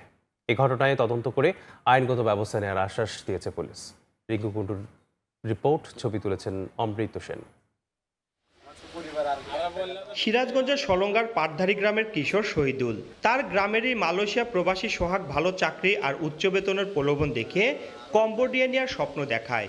ভিসা, বিমান টিকিট সহ সব খরচ মিলে 7 লাখ টাকা লাগবে বলে জানায় সোহাগ। নিজের রঙিন স্বপ্ন পূরণ করতে বাড়ি আর গরু বিক্রি করার পাশাপাশি ঋণ করে সে টাকা জোগাড় করে তার হাতে তুলে দেয়। কিন্তু তাকে ট্যুরিস্ট ভিসায় বিদেশে নিয়ে অবৈধ এক ক্যাসিনোতে কাজ দেয় বলে অভিযোগ শহীদুলের। কাজ থাকলেও 1 লক্ষ টাকা বেতন থাকবে, না থাকলেও 1 লক্ষ টাকা বেতন থাকবে। যা দেখি যে কাজ এটাও না, তারও কোনো কোম্পানি নাই, সব কিছু ভুয়া। ট্যুরিস্ট ভিসা দিয়ে দিছে, তারপরে যাওয়ার পরে সে আমাদেরকে এক দালালের কাছে বিক্রি করে দেয়। তার মতো আরো 5টি পরিবার সন্তানের উন্নত ভবিষ্যতের কথা চিন্তা করে গোয়ালের গরু আর আবাদি জমি বিক্রি করে টাকা দিয়েছিল, কিন্তু সব হারিয়ে দেশে ফিরে এসেছে সবাই। এখন নিজেদের কষ্টে অর্জিত সেই টাকা ফেরত চান ভুক্তভোগী ও তাদের পরিবার। গরু বাছুর আছে সব বিক্রি করে আমরা জানি না, সে টাকা নিয়ে তার হাতে দিছে। বলছে যে 1 লক্ষ টাকা মাসে বেতন পায়। তাকে বলছে যে তোমার যতটুকু বাড়ি আছে এতে 3 গুণ বাড়ি করতে পারবা, বাড়িটা তুমি বেচো। টাকা আমি 1 টাকা দেবো না, তোমরা যা বললে তাই করো। যদি পরবর্তীতে আমাদের টাকার চাপ দাও তাহলে আমি তোমাদের নামে থানায় মামলা করবো। এ বিষয়ে জানতে অভিযুক্ত সোহাগ হোসেনের বাড়িতে গেলে ক্যামেরার সামনে কথা বলতে রাজি হননি কেউ। তবে পুলিশ বলছে তার বিরুদ্ধে প্রতারণার মাধ্যমে অর্থ হাতিয়ে নেওয়ার অভিযোগ রয়েছে। তদন্ত সাপেক্ষে আইনগত ব্যবস্থা নেওয়া হবে। আমরা একটা অভিযোগ পেয়েছি, আমরা অভিযোগের প্রাথমিক তদন্ত করতেছি, তদন্ত শেষে আইনগত ব্যবস্থা গ্রহণ করা হবে। সলঙ্গা ছাড়াও সিরাজগঞ্জের উল্লাপাড়া ও বেলকুচিতে দালাল চক্র যুবকদের প্রলোভন দেখিয়ে বিদেশে নিয়ে প্রতারণা করছে বলে অভিযোগ উঠেছে। রিঙ্কু কুন্ডু, সময় সংবাদ, সিরাজগঞ্জ। উচ্চ রক্তচাপ, ডায়াবেটিস সহ অসংক্রামক রোগের চিকিৎসায় বগুড়ার 11টি উপজেলা স্বাস্থ্য কমপ্লেক্সে চালু হয়েছিল এনসিটি কর্নার। তবে প্রয়োজনীয় ওষুধ সংকট সরকারের এই বিশেষায়িত উদ্যোগ চ্যালেঞ্জের মুখে। চিকিৎসকের পরামর্শ মিললেও রোগীরা পাচ্ছেন না প্রয়োজনীয় ওষুধ। এতে তাদের বাড়ছে দীর্ঘমেয়াদী দুর্ভোগ। সাদুল ইসলামের ক্যামেরায় আব্দুল আওয়ালের রিপোর্ট। নীরবঘাতক উচ্চ রক্তচাপ, ডায়াবেটিস ও কিডনি রোগের চিকিৎসায় বগুড়ার 11টি উপজেলা স্বাস্থ্য কমপ্লেক্সে চালু হয় ডিজিটালাইজড এনসিডি কর্নার। শুরুতে ব্যাপক সাড়া মিললেও এখন অনেকটাই মুখ থুবড়ে পড়েছে কার্যক্রম। চিকিৎসা সেবা প্রত্যাশীদের দাবি, ওষুধ সংকট থাকায় এনসিডি কর্নারগুলো থেকে ফিরতে হচ্ছে হতাশ হয়ে। 2026 সালের জুন থেকে জেলার এনসিডি কর্নারগুলোতে নিবন্ধিত রোগীর সংখ্যা দাঁড়ায় 26,256 জন। এর মধ্যে শুধু উচ্চ রক্তচাপের রোগী 7,921 জন, ডায়াবেটিসের রোগী 9,948 জন। উচ্চ রক্তচাপ ও ডায়াবেটিস উভয় রোগে আক্রান্ত 8,387 জন। নিবন্ধিত রোগীদের 58% রক্তচাপ নিয়ন্ত্রণে থাকলেও 16% রক্তচাপ এখনও নিয়ন্ত্রণের বাহিরে। ওষুধ সংকটের কারণে রোগীদের একটি বড় অংশ নিয়মিত চিকিৎসা ও ফলো আপে আসছেন না। দ্রুত ওষুধ সরবরাহ নিশ্চিত করে এনসিডি কর্নারগুলোতে কার্যক্রম পূর্ণাঙ্গভাবে চালুর দাবি সেবাগ্রহীতাদের। আসি আমরা, আসার পরে ওরা বলে যে আপা সাপ্লাই নাই, তারপর আছে কিছু ওষুধ। যে তুলনায় রুগী আসে সে তুলনায় ওষুধ নাই এখানে। সরকার যদি আমাদের ওষুধ দিয়ে মানে সাহায্য করতো তাহলে অনেক সুবিধা হতো। গত 3-4 মাস হলে আমাদের ওষুধ ঠিকমতো সাপ্লাই থাকতেছে না, যার কারণে রুগীরা ফলো আপে ঠিকমতো আসতেছে না। ওষুধটা যদি অ্যাভেলেবেল করা যায় তাহলে আমরা সেবাটাও নির্বিঘ্নে দিতে পারি। স্বাস্থ্য বিভাগের দাবি, অপারেশন প্ল্যান ও পর্যাপ্ত অর্থ বরাদ্দ না থাকায় তৈরি হয়েছে সংকট। বরাদ্দ পেলে দ্রুত পরিস্থিতি স্বাভাবিক হওয়ার আশ্বাস সংশ্লিষ্টদের। পর্যাপ্ত ওষুধের একটু ঘাটতির জন্য কিছুটা সাময়িকভাবে বিলম্বিত হচ্ছে, কিন্তু আমরা সরকারের সঙ্গে এবং আমাদের ঊর্ধ্বতন কর্তৃপক্ষের সঙ্গে আমরা যোগাযোগ করেছি এবং এই ব্যাপারে উনি সর্বাত্মক সহযোগিতা করবে। ডিপিপির মাধ্যমে যদি এই প্রজেক্টগুলো চালু হয় সেক্ষেত্রে আমাদের সরকারিভাবে প্রেশার এবং ডায়াবেটিসের ওষুধগুলো সরবরাহ সংকটটা দূরীভূত হবে। স্বাস্থ্য মন্ত্রণালয়, এনসিডি কন্ট্রোল প্রোগ্রাম ও ন্যাশনাল হার্ট ফাউন্ডেশনের সহযোগিতায় পরিচালিত এক কার্যক্রমের আওতায় বগুড়ায় সর্বশেষ ওষুধের চালান আসে চলতি বছরের জানুয়ারিতে। সংশ্লিষ্টদের দাবি, ওষুধের পরিমাণ চাহিদার অর্ধেক এরকম। আব্দুল আউয়াল, সময় সংবাদ, বগুড়া। পাবনায় রত্নাই নদী পুনঃখনন প্রকল্পের একটি অংশে অনিয়মের অভিযোগ উঠেছে ঠিকাদারের বিরুদ্ধে। স্থানীয়দের দাবি, প্রকল্পের শেষ অংশে কার্যদেশ অনুসারে খনন করা হয়নি নদী। তলদেশ থেকে না নিয়ে মাটি কাটা হয়েছে পাড় থেকে। এতে বসতঘর ধসে পড়ার শঙ্কা দেখা দিয়েছে। এ ব্যাপারে প্রয়োজনীয় ব্যবস্থা নেওয়ার আশ্বাস দিয়েছে জেলা প্রশাসক। আসিফ মাহমুদের ছবিতে সবুজ মোল্লার রিপোর্ট। দিনে দিনে ভরাট হয়ে যাওয়ায় পাবনা সদরের রত্নাই নদীর এক অংশ পুনর্খননের উদ্যোগ নেয় পানি উন্নয়ন বোর্ড। কার্যাদেশ পায় কুষ্টিয়ার নাসির উদ্দিন মোল্লার ঠিকাদারি প্রতিষ্ঠান। তবে মাঠ পর্যায়ে কাজ বাস্তবায়ন করছেন স্থানীয় কয়েকজন ঠিকাদার। এলাকাবাসীর অভিযোগ, পাড় থেকে ৩৬ মিটার গভীর করে খননের কথা থাকলেও প্রকল্পের শেষ ১ কিলোমিটার অংশের অনেক স্থানেই তা মানা হয়নি। তলদেশ থেকে মাটি না নিয়ে মাটি কাটা হয়েছে পাড় থেকে। খননের পর নদীর পাড় সঠিকভাবে বাঁধ না দেওয়ায় বসতঘর ধসে পড়ার শঙ্কা দেখা দিয়েছে, অভিযোগ এলাকাবাসীর। এমন ভাবে কাটেছে যে আমাদের বাড়ি ঢুকছে নাবি যাচ্ছে। ঢকসাতে ভাঙে চুরি কি অবস্থা, এটা আমার থাকাই কঠিন। এক পাশে খাত করছে আর এক পাশে উঁচি করেছে। কিনাতে কাটতেছে, আমার বাড়িঘর 2 দিন আগেই তো ভাঙা ছিল, এই মাটি ফেলায় আরো ভেঙে যাচ্ছে। আমরা চাই সরকারি কাজ সুন্দরভাবে হোক। 9 কিলো সুন্দরভাবে হয়েছে, কিন্তু আমাদের এই 1টা কিলোর মধ্যে কেন এত দুর্নীতি? কাজটা সঠিক হোক, মধ্যে দিয়ে হোক, এবং মানুষের জায়গা জমি ভেঙে গেছে, ক্ষতি হয়েছে, এগুলো বাইরে দেওয়ার জন্য আমি এইগুলো বললাম। এক সাইড থেকে ওনারা এই ঠিকাদাররা এমনভাবে মাটি কাটছে, আর এক সাইডে মাটি তুলে নিয়ে আসতেছে। তবে বিষয়টি সমাধানের আশ্বাস ঠিকাদারের। আর অভিযোগ খতিয়ে দেখে প্রয়োজনীয় ব্যবস্থা নেওয়ার কথা জানিয়েছেন সংশ্লিষ্ট কর্তৃপক্ষ। গরিবদের যে জায়গাগুলো ঢুকছে যাচ্ছিল, আমি ভেকুর দিয়ে আমি মাটি তুলে আমি ওদের ওই গাইড ওয়াল করে দেওয়ার চেষ্টা করতেছি। আমি যতটুকু সম্ভব আমি প্রবলেমগুলো সলভ করার চেষ্টা করছি। দিক নির্দেশনা এবং অ্যাজ পার ডিজাইন অনুযায়ী বর্তমানে ওই অংশে কাজ চলমান রয়েছে। আমরা আশা করতেছি সমস্যাটা সমাধান হয়ে যাবে। এই ধরনের প্রবলেম যেখানে অ্যারাইজ করতে পারে, অ্যাডভান্স যাতে আমরা স্থানীয় স্টেক হোল্ডার যারা রয়েছে তাদেরকে নিয়ে যাতে আমরা কথা বলে দেন, যাতে আমরা এটি বাস্তবায়নের দিকে যাই। জোর করে যাতে এরকম কেওয়াস সৃষ্টি না করে, এই অনুরোধ আমি তাদেরকে করব। রত্নাই নদী ও শঙ্করপুর খালের 10 কিলোমিটার পুনর্খননে ব্যয় ধরা হয় 6 কোটি 9 লাখ টাকা। সবুজ মোল্লা, সময় সংবাদ, পাবনা। কার্প জাতীয় মাছ উৎপাদনে দেশের অন্যতম জেলা রাজশাহী। স্থানীয় চাহিদা মিটিয়ে প্রতিদিন সেখানে মাছ সরবরাহ হয় দেশের বিভিন্ন অঞ্চলে। কম পুঁজিতে বেশি লাভ হওয়ায় অনেকেই ঝুঁকছেন এই পেশায়। চাষিদের মাছ চাষে উদ্বুদ্ধ করতে পরামর্শ দেওয়া হচ্ছে বলে জানায় মৎস্য বিভাগ। হাবিবুর রহমান পাপ্পুর তোলা ছবিতে বিস্তারিত থাকছে সাইফুর রহমান রকির প্রতিবেদনে।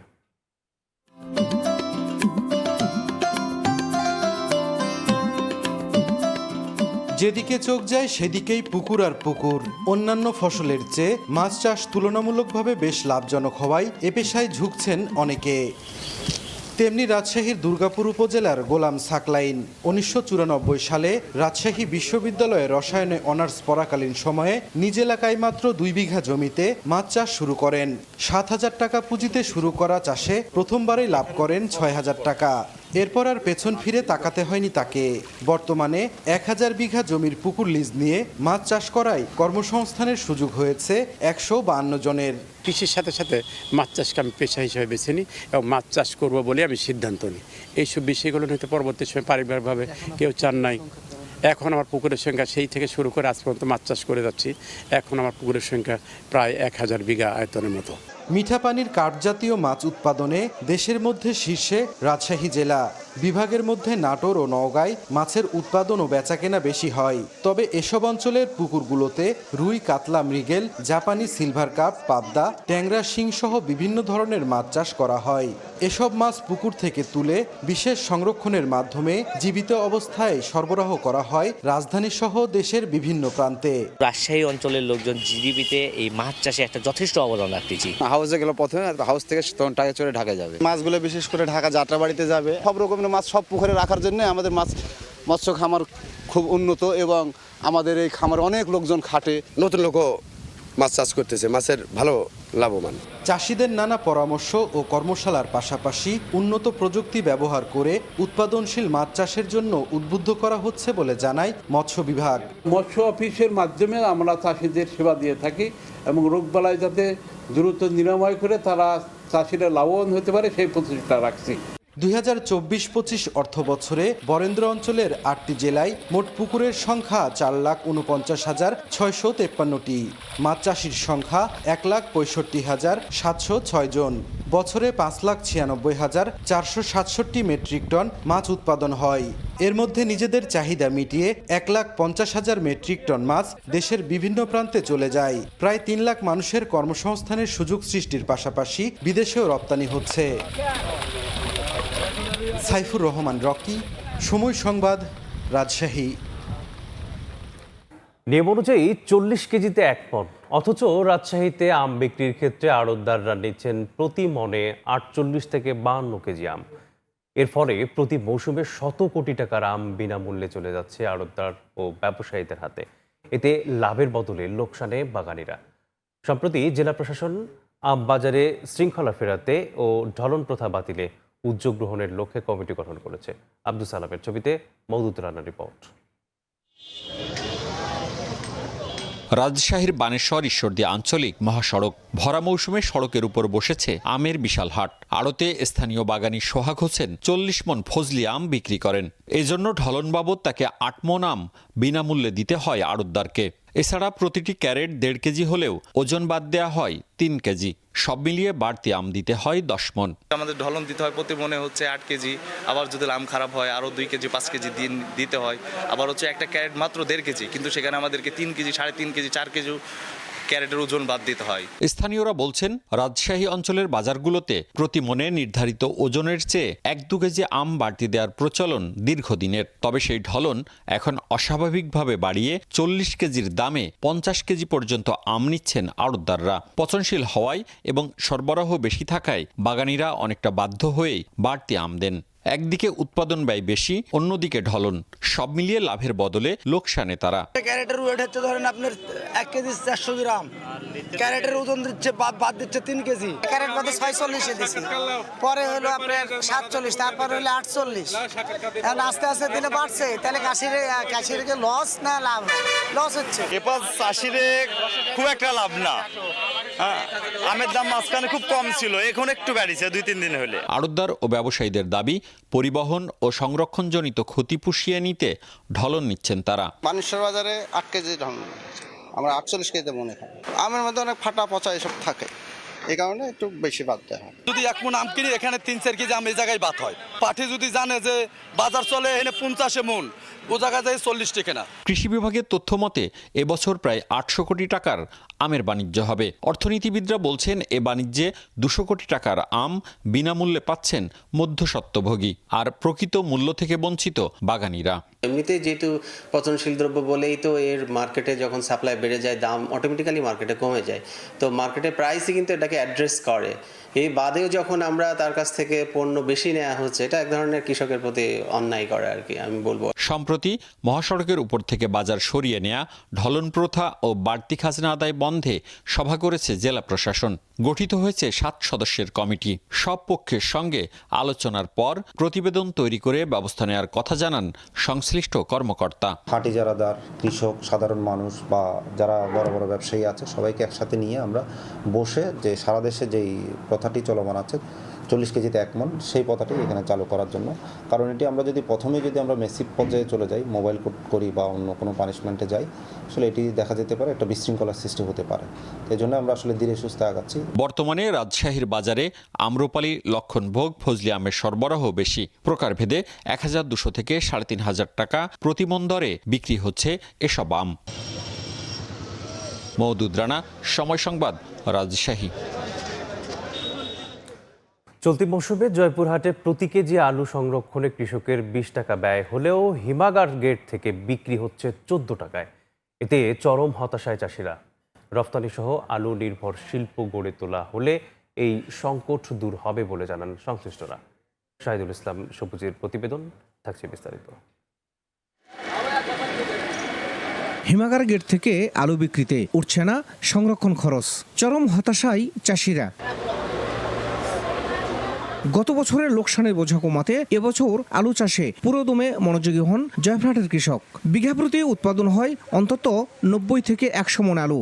সেই হিসেবে প্রতি মণ আলু উৎপাদনে খরচ হয় 250 থেকে 270 টাকা। হিমাগারগুলোতে 65 কেজির আলুর বস্তা রাখতে কৃষকের খরচ হয় প্রায় 1300 টাকা। অথচ সেই আলুর বস্তা হিমাগার থেকে বিক্রি হচ্ছে সর্বোচ্চ 930 টাকায়।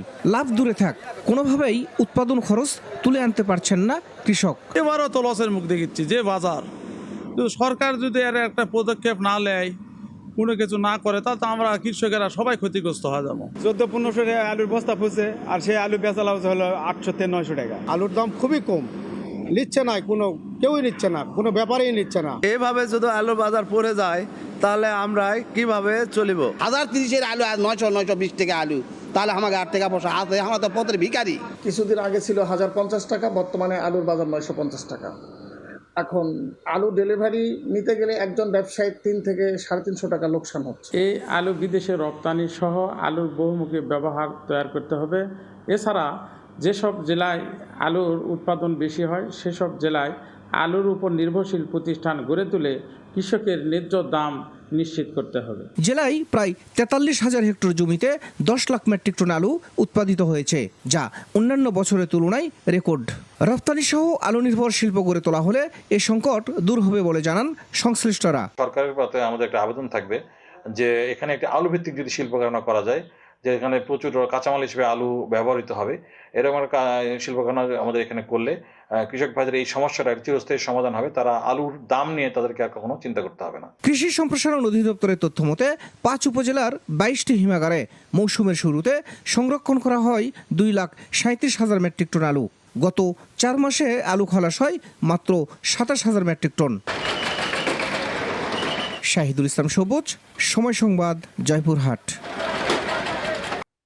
ভোরের সবাই এই ছিল আমার কাছে। পরবর্তী সংবাদগুলো জানাতে যুক্ত হবেন আলিশা ইসলাম। ধন্যবাদ মেজবা। কেন্দ্রীয় শহীদ মিনারের রক্তিম সূর্যের অন্যতম স্থপতি বরেণ্য শিল্পী মুস্তাফা মনোয়ারকে স্মৃতির মিনারেই গার্ড অব অনার দিয়েছে রাষ্ট্র। দেশে পাপেট চর্চার অন্যতম প্রাণপুরুষের প্রতি অকৃত্রিম শ্রদ্ধা জানিয়েছেন সর্বসাধারণ। শিল্পীকে নিয়ে স্মৃতিচারণে উঠে আসে তার বহু বর্ণময় জীবনের নানা অধ্যায়। 3 দফা জানাজা শেষে বনানী কবরস্থানে চিরনিদ্রায় শায়িত হন মুস্তাফা মনোয়ার।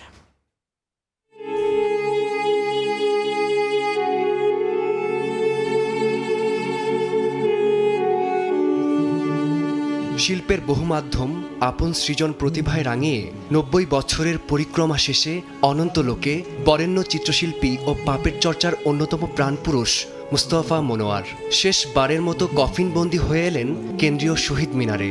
স্মৃতির মিনারে রক্তিম সূর্যের অন্যতম স্থপতিও 21শে পদকপ্রাপ্ত মুস্তাফা মনোয়ার। মঙ্গলবার দুপুরে এখানেই রাষ্ট্রের পক্ষ থেকে দেয়া হয় গার্ড অব অনার। তার যে অবদান ধারণ করে আগামী দিনে বাংলাদেশে আমরা নতুন করে পথ চলার চেষ্টা করি। ভিজুয়াল আর্টে আমাদের এই সাবকন্টিনেন্টের মধ্যে ওনার জুরি কজন আছে এটা আমার ঠিক জানা নেই। তার যে কাজগুলো আছে সেগুলো যদি আমরা ছড়িয়ে দিই, সেগুলো ভালো আর্কাইভ হয়, তার পরিবার থেকে শুরু করে অন্যান্য সবাই যেন এটাতে এগিয়ে আসে। পরে ঢাকা বিশ্ববিদ্যালয়ের কেন্দ্রীয় মসজিদে দ্বিতীয় জানাজা শেষে শিল্পীকে শেষবারের মতো নেওয়া হয় তার প্রথম কর্মস্থল চারুকলা অনুষদে। শিল্পচর্চার অন্যতম মহিরুহের প্রতি শ্রদ্ধা জানান শিক্ষক শিক্ষার্থীরা। এর আগে সকালে বাংলাদেশ টেলিভিশন প্রাঙ্গণে নেওয়া হয় পাপেট ম্যানের মরদেহ। তাকে শেষ শ্রদ্ধা জানাতে জড়ো হন সহকর্মী, গুণগ্রাহী ও মন্ত্রীরা। রাষ্ট্রীয় টেলিভিশন প্রাঙ্গণেই অনুষ্ঠিত হয় প্রথম জানাজা। দেশের সমস্ত প্রতিভাবান মানুষ যদি আমরা একটা তালিকাবদ্ধ করি, তার মধ্যে প্রথম সারির একজন মানুষ ছিলেন মরহুম মুস্তাফা মনোয়ার। মরহুমের আত্মার মাগফিরাত কামনা করছি। চ্যানেল আই প্রাঙ্গণে শ্রদ্ধা জানিয়ে তৃতীয় জানাজা শেষে বনানী কবরস্থানে চিরনিদ্রায় শায়িত হন কিংবদন্তি মুস্তাফা মনোয়ার। ফারদিন মাঝার, সময় সংবাদ, ঢাকা।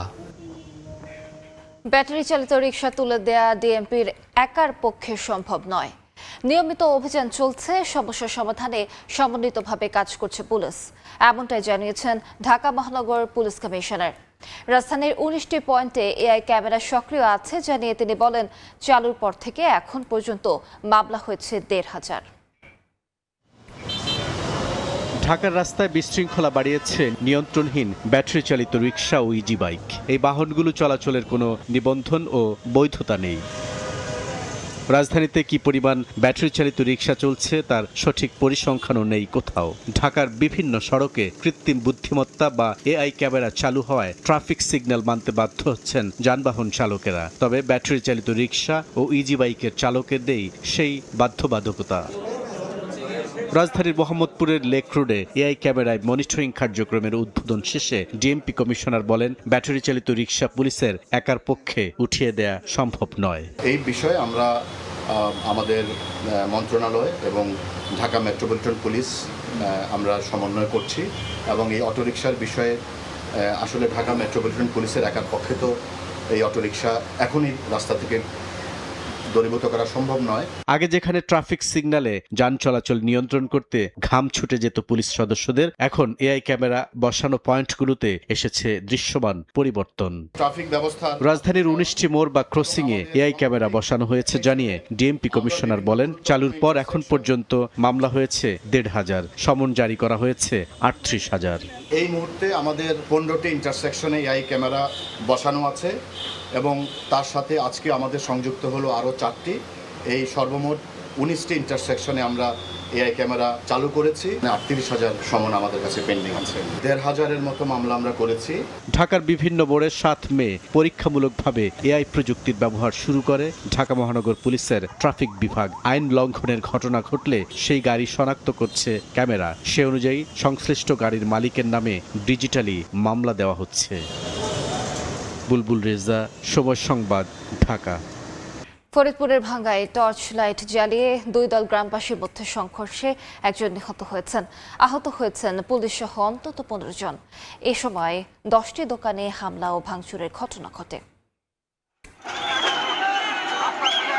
পূর্ব শত্রুতার জেরে মঙ্গলবার রাত 8:30টার দিকে ফরিদপুরের ভাঙ্গা বাসস্ট্যান্ড এলাকায় পৌর সদরের কাপুরিয়া, সদরদি ও হাসামদিয়া গ্রামের বাসিন্দাদের মধ্যে টর্চ লাইট জ্বালিয়ে সংঘর্ষের ঘটনা ঘটে। এ সময় 2 গ্রামের বাসিন্দারা দেশীয় অস্ত্র, ঢাল ও সরকি নিয়ে সংঘর্ষে জড়িয়ে পড়ে।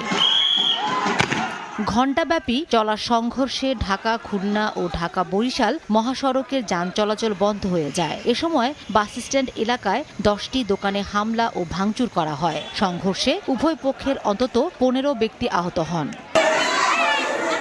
সংঘর্ষের সময় প্রতিপক্ষের ছোড়া গুলিতে সুমন মুন্সি নামে এক যুবক গুরুতর আহত হন। পরিবারের সদস্যরা জানায়, তাকে উদ্ধার করে ভাঙ্গা উপজেলা স্বাস্থ্য কমপ্লেক্সে নেওয়া হলে ঢাকা মেডিকেল কলেজে পাঠানো হয় এবং পথে তিনি মারা যান। মৃত্যুর খবর এলাকায় ছড়িয়ে পড়লে মহাসড়কে টায়ার জ্বালিয়ে অগ্নিসংযোগ করে বিক্ষোভ করে স্থানীয়রা।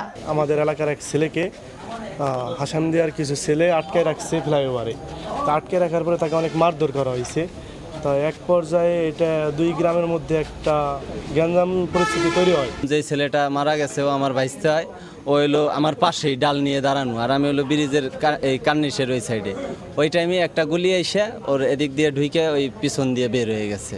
সংঘর্ষের খবর পেয়ে পুলিশ বাসস্ট্যান্ড এলাকায় পৌঁছে পরিস্থিতি নিয়ন্ত্রণে এনে যান চলাচল স্বাভাবিক করে। এ সময় ইট পাটকেলের আঘাতে বেশ কয়েকজন পুলিশ আহত হন। সেখানে অতিরিক্ত পুলিশ মোতায়েন করা হয়েছে। 2 পক্ষই সামনাসামনি আসে, তখন আমরা খবর পেয়ে দ্রুত ঘটনাস্থলে আসি, এসে পরিস্থিতি নিয়ন্ত্রণ করি। অভিযোগের প্রেক্ষিতে পরবর্তী আইনগত যে করণীয় বিষয়গুলো আমরা নির্ধারণ করে নিই। নিহত সুমন মুন্সি উপজেলার কাপুরিয়া সারদি গ্রামের মিলন মুন্সির ছেলে। সময় সংবাদ, ফরিদপুর। কৃষক আর পাইকারের হাটটাকে জমজমাট মানিকগঞ্জের সাটুরিয়ার পল্লীহাট। বিভিন্ন ধরনের শাকসবজির বেচাকেনার খবর জানাতে এই মুহূর্তে সেখানে আছেন সহকর্মী মোহাম্মদ ইউসুফ আলী। সরাসরি যুক্ত হচ্ছি তার সঙ্গে। ইউসুফ। একদম ভোর থেকে আষাঢ়ের গুড়ি গুড়ি বৃষ্টি উপেক্ষা করে মানিকগঞ্জের সাটুরের এই পল্লী হাটটি কিন্তু বেচা কিনা হচ্ছে জমজমাট, যদিও কিন্তু সপ্তাহ ব্যবধানে প্রতি কেজিতে বিভিন্ন সবজির দাম কমেছে 10 থেকে 12 টাকা পর্যন্ত। আর এতে কিন্তু কৃষকরা বলছে যে এ সময় আসলে ভরপুর সবজি হয়, সরবরাহটা বৃদ্ধি পাওয়ার জন্যই কিন্তু এই দামটি কমেছে। তবে 30 থেকে 32 টাকা কেজি দরে বিক্রি হচ্ছে বেগুন। সপ্তাহ ব্যবধানে দাম কমেছে কেজি প্রতি 10 থেকে 12 টাকা পর্যন্ত। করলা এখানে বিক্রি হচ্ছে 25 থেকে 26 টাকা, সপ্তাহ ব্যবধানে বিক্রি হচ্ছে 8 থেকে 10 টাকা পর্যন্ত। সপ্তাহ ব্যবধানে দাম কমেছে 5 থেকে 6 টাকা পর্যন্ত। তো এখনো কিন্তু গুড়ি গুড়ি বৃষ্টি হচ্ছে। এখানে কিন্তু চাল কুমড়া বিক্রি হচ্ছে থেকে 12 টাকা, শাক এবং ডাটা শাক বেচা কিনা হচ্ছে। বিভিন্ন ধরনের শাকের ভিতরে রয়েছে লাল শাক, পুঁই শাক এবং ডাটা শাক থেকে শুরু করে পাট শাক, এইটা সব শাকও কিন্তু এখানে উঠেছে এবং প্রত্যেকটা শাকই কিন্তু এখানে একটা আটি হিসাবে বিক্রি হচ্ছে এবং প্রতি আটি বিক্রি হচ্ছে এখানে 5 থেকে 10 টাকার ভিতরে প্রত্যেকটা আটি বিক্রি হচ্ছে এবং কি এখানে কিন্তু 2 থেকে 3 টাকা পর্যন্ত কমেছে প্রত্যেকটা শাকের দামও, অর্থাৎ শাক থেকে সবজির দাম। সরাসরি যুক্ত ছিলাম মানিকগঞ্জে। প্রধানমন্ত্রী ঘোষিত কর্মসূচির অংশ হিসেবে সাভারে বৃক্ষরোপণ কর্মসূচির কার্যক্রমের উদ্বোধন করা হয়েছে। মঙ্গলবার বিকেলে ড্যাফোডিল ইন্টারন্যাশনাল ইউনিভার্সিটির উদ্যোগে এর উদ্বোধন করেন ঢাকা জেলা প্রশাসক ফরিদা খানম। এ সময় তিনি বলেন, আগামী 6 মাসের মধ্যে সাভারে 1.5 লাখ এবং পরবর্তী 5 মাসের মধ্যে কেরানীগঞ্জে আরও 1 লাখ গাছ লাগানোর লক্ষ্যমাত্রা নির্ধারণ করা হয়েছে। কর্মসূচিতে ড্যাফোডিল ইন্টারন্যাশনাল ইউনিভার্সিটির উপাচার্য প্রফেসর ডক্টর SR কবির এবং উপজেলা নির্বাহী কর্মকর্তা সাইফুল ইসলাম সহ প্রশাসনের ঊর্ধ্বতন কর্মকর্তারা উপস্থিত ছিলেন। সাভার উপজেলায় আগামী 6 মাসে 1.5 লক্ষ বৃক্ষরোপণ হবে। আগামী সপ্তাহে কেরানীগঞ্জে যাব, সেখানে 5 মাসে 1 লক্ষ বৃক্ষরোপণের টার্গেট দিয়েছি। মানবিক স্বনির্ভর সমৃদ্ধ রাষ্ট্র গঠনের যে ভিশন তিনি নিয়েছেন, সেই ভিশন বাস্তবায়নে আমরা প্রত্যেকেই মাননীয় প্রধানমন্ত্রীর সঙ্গী সারথি হয়ে থাকব। বরিশাল সরকারি BM কলেজের এক শিক্ষার্থীর ওপর হামলার প্রতিবাদে সড়ক অবরোধ ও প্রশাসনিক ভবনের সামনে বিক্ষোভ করেছেন শিক্ষার্থীরা। মঙ্গলবার দুপুরে কলেজের মসজিদ গেটের সামনে সড়ক অবরোধ করেন শিক্ষার্থীরা। তারা জানায়, BM কলেজের গণিত বিভাগের শিক্ষার্থী আব্দুল্লাহ নগরীর নতুন বাজার এলাকা থেকে রিকশা যোগে যাবার পথে তার উপর হামলা করা হয়। পরে তাকে বরিশাল শেরে বাংলা মেডিকেল কলেজ হাসপাতালে ভর্তি করা হয়। এ সময় প্রায় আধা ঘন্টা যান চলাচল বন্ধ ছিল। পরে তারা সড়ক ছেড়ে কলেজের প্রশাসনিক ভবনের সামনে অবস্থান নেন। অবশেষে জন্মসূত্রে নাগরিকত্ব আইন বাতিলে ট্রাম্প প্রশাসনের আদেশ খারিজ করে দিলেন মার্কিন সুপ্রিম কোর্ট। 6-3 ভোটের রায়ে বহাল থাকলো 150 বছরের সাংবিধানিক নজির। আদালত বলেন, যুক্তরাষ্ট্রে জন্ম নেওয়া শিশুদের নাগরিকত্ব নির্বাহী আদেশে বাতিল করা যাবে না। এ কারণে ট্রাম্পের অন্যতম বিতর্কিত অভিবাসন নীতি কার্যত থমকে গেল। এদিকে সুপ্রিম কোর্টের এই রায় দেশের জন্য খুবই দুর্ভাগ্যজনক উল্লেখ করে তা বাতিলে কংগ্রেসকে আহ্বান জানিয়েছেন মার্কিন প্রেসিডেন্ট। যুক্তরাষ্ট্র থেকে বিস্তারিত জানাচ্ছেন লস্কর আল মামুন। অবৈধভাবে যুক্তরাষ্ট্রে অবস্থানকারী কিংবা অস্থায়ী ভিসায় থাকা অভিভাবকদের যুক্তরাষ্ট্রে জন্ম নেয়া সন্তানদের স্বয়ংক্রিয় নাগরিকত্ব বাতিল করতে চলতি বছরের শুরুতে নির্বাহী আদেশ জারি করেছিলেন মার্কিন প্রেসিডেন্ট ডোনাল্ড ট্রাম্প। তবে সেই আদেশ বাতিল করে 6-3 ভোটে রায় দিয়েছে যুক্তরাষ্ট্রের সুপ্রিম কোর্ট। আদালত বলেছেন, জন্মসূত্রে নাগরিকত্ব সংবিধান স্বীকৃত অধিকার এবং তা নির্বাহী আদেশের মাধ্যমে সীমিত করা যায় না। প্রধান বিচারপতি জন রবার্টস সংখ্যাগরিষ্ঠ মতামতে বলেন, যেসব বাবা মা অবৈধভাবে বা সাময়িকভাবে যুক্তরাষ্ট্রে অবস্থান করছেন তাদের সন্তানরাও মার্কিন সংবিধান অনুযায়ী জন্মের সঙ্গে সঙ্গেই নাগরিক। তিনি গৃহযুদ্ধ পরবর্তী সময়ে পাশ হওয়া সংবিধানের 14th সংশোধনীর ইতিহাস তুলে ধরে বলেন, এই সংশোধনী যুক্তরাষ্ট্রে জন্মগ্রহণকারী প্রত্যেক ব্যক্তির নাগরিকত্ব নিশ্চিত করে। রায়ে তিনি লিখেছেন, নাগরিকত্ব তখনও এবং এখনও অধিকারের অংশ। আদালত 1998 সালের ঐতিহাসিক যুক্তরাষ্ট্র বনাম ওং কিম আর্ক মামলার নজিরও বহাল রাখেন, যেখানে অভিবাসী পরিবারের যুক্তরাষ্ট্রে জন্ম নেয়া সন্তানের নাগরিকত্বের স্বীকৃতি পেয়েছিল। বিচারপতিদের মতে সংবিধানের ভাষা এ বিষয়ে এতটাই স্পষ্ট যে এটি পরিবর্তনের একমাত্র উপায় সংবিধান সংশোধন, যা মার্কিন ইতিহাসে মাত্র 27 বার হয়েছে। এ কারণে সুপ্রিম কোর্টের এই রায়ের পর জন্মসূত্রে নাগরিকত্ব বাতিলে ট্রাম্প প্রশাসনের আর কার্যকর কোনো নির্বাহী পথ থাকছে না। রায়ের বিপক্ষে মত দেন রক্ষণশীল 3 বিচারপতি ক্লারেন্স থমাস, নীল গরসাস ও স্যামুয়েল এলিটো। তাদের দাবি, চতুর্দশ সংশোধনীর ব্যাখ্যা অতিরিক্ত বিস্তৃত করা হয়েছে এবং এটি তথাকথিত ব্যর্থ ট্যুরিজমেরও সুযোগ তৈরি। গরিষ্ঠ বিচারপতিরা সেই যুক্তি নাকচ করে 150 বছরের সাংবিধানিক নজির বহাল রাখেন। বিশ্লেষকদের মতে এটি ট্রাম্পের অভিবাসন নীতির অন্যতম বড় আইনি পরাজয় এবং জন্মসূত্রে নাগরিকত্ব বাতিলের প্রচেষ্টার কার্যত শেষ অধ্যায়। এদিকে আদালতের এই রায়ের সমালোচনা করেছেন মার্কিন প্রেসিডেন্ট ডোনাল্ড ট্রাম্প। যুক্তরাষ্ট্রের জন্য এটি দুঃখজনক সিদ্ধান্ত উল্লেখ করে মার্কিন জন্মসূত্রে নাগরিকত্ব বাতিল করতে কংগ্রেসকে আহ্বান জানিয়েছেন তিনি। লস্কর আল মামুন, সময় সংবাদ, যুক্তরাষ্ট্র। যৌন নিপীড়ন ও মানহানির মামলায় মার্কিন প্রেসিডেন্ট ডোনাল্ড ট্রাম্পের আপিল খারিজ করে দিয়েছেন যুক্তরাষ্ট্রের সুপ্রিম কোর্ট। সোমবার ট্রাম্পের করা আপিল শুনতে রাজি হননি সুপ্রিম কোর্ট। এর ফলে 2022 সালের মামলায় জুরি বোর্ডের রায় অনুযায়ী ক্যারলকে $50 লাখ ক্ষতিপূরণ পরিশোধ করতে হবে ট্রাম্পকে। ক্যারলের অভিযোগ, 1990-এর দশকের নিউ ইয়র্কের একটি ডিপার্টমেন্ট স্টোরে তাকে যৌন নিপীড়ন করেছিলেন ট্রাম্প। পরে সেই অভিযোগ অস্বীকার করে তাকে মানহানিও করেন ট্রাম্প, যদিও ট্রাম্প বরাবরই অভিযোগ অস্বীকার করে আসছেন। এদিকে 2019 সালে দায়ের করা আরেকটি মানহানি মামলায় ট্রাম্পের বিরুদ্ধে $8.30 লাখ রায়ও বহাল রয়েছে। সুদসহ 2 মামলায় ক্যারলের কাছে ট্রাম্পের মোট দেনার পরিমাণ $10 কোটি বেশি।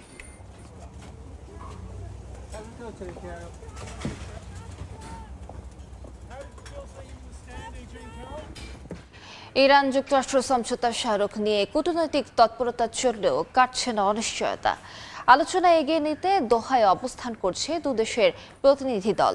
তবে মার্কিন প্রতিনিধিদের সঙ্গে উচ্চ পর্যায়ের বৈঠকের সম্ভাবনা নাকচ করেছে ইরান। চুক্তির শর্ত পূরণ না হলে আর কোনো আলোচনা নয় বলে স্পষ্ট বার্তা দিয়েছে তেহরান। এমনকি ইরান যুদ্ধের জন্য প্রস্তুত বলেও হুঁশিয়ারি দেওয়া হয়েছে। এদিকে লেবাননে হিজবুল্লাহর হুমকি দূর না হওয়া পর্যন্ত সেনা প্রত্যাহার না করার ঘোষণা দিয়েছেন ইসরায়েলের প্রধানমন্ত্রী। ইরান যুক্তরাষ্ট্র সমঝোতা স্মারকের পরবর্তী ধাপ নিয়ে আলোচনায় কাতারের রাজধানী দোহায় অবস্থান করছে দুদেশের প্রতিনিধি দল। তবে তেহরান স্পষ্ট জানিয়েছে মার্কিন প্রতিনিধিদের সঙ্গে কোনো উচ্চ পর্যায়ের বৈঠক নির্ধারিত হয়নি, বরং তাদের কারিগরি প্রতিনিধি দল কাতারের মাধ্যমে অর্থ ছাড়সহ সমঝোতা বাস্তবায়নের বিষয়গুলো নিয়ে কাজ করছে।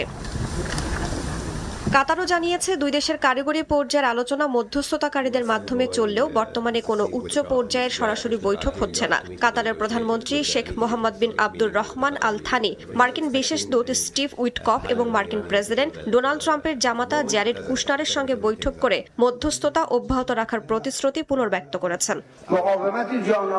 তবে সমঝোতা স্মারকের গুরুত্বপূর্ণ শর্ত বাস্তবায়ন না হওয়া পর্যন্ত ইরান চূড়ান্ত কোনো চুক্তির আলোচনায় বসবে না বলে ঘোষণা দিয়েছেন দেশটির পার্লামেন্টের স্পিকার মোহাম্মদ বাঘের গালিবাফ।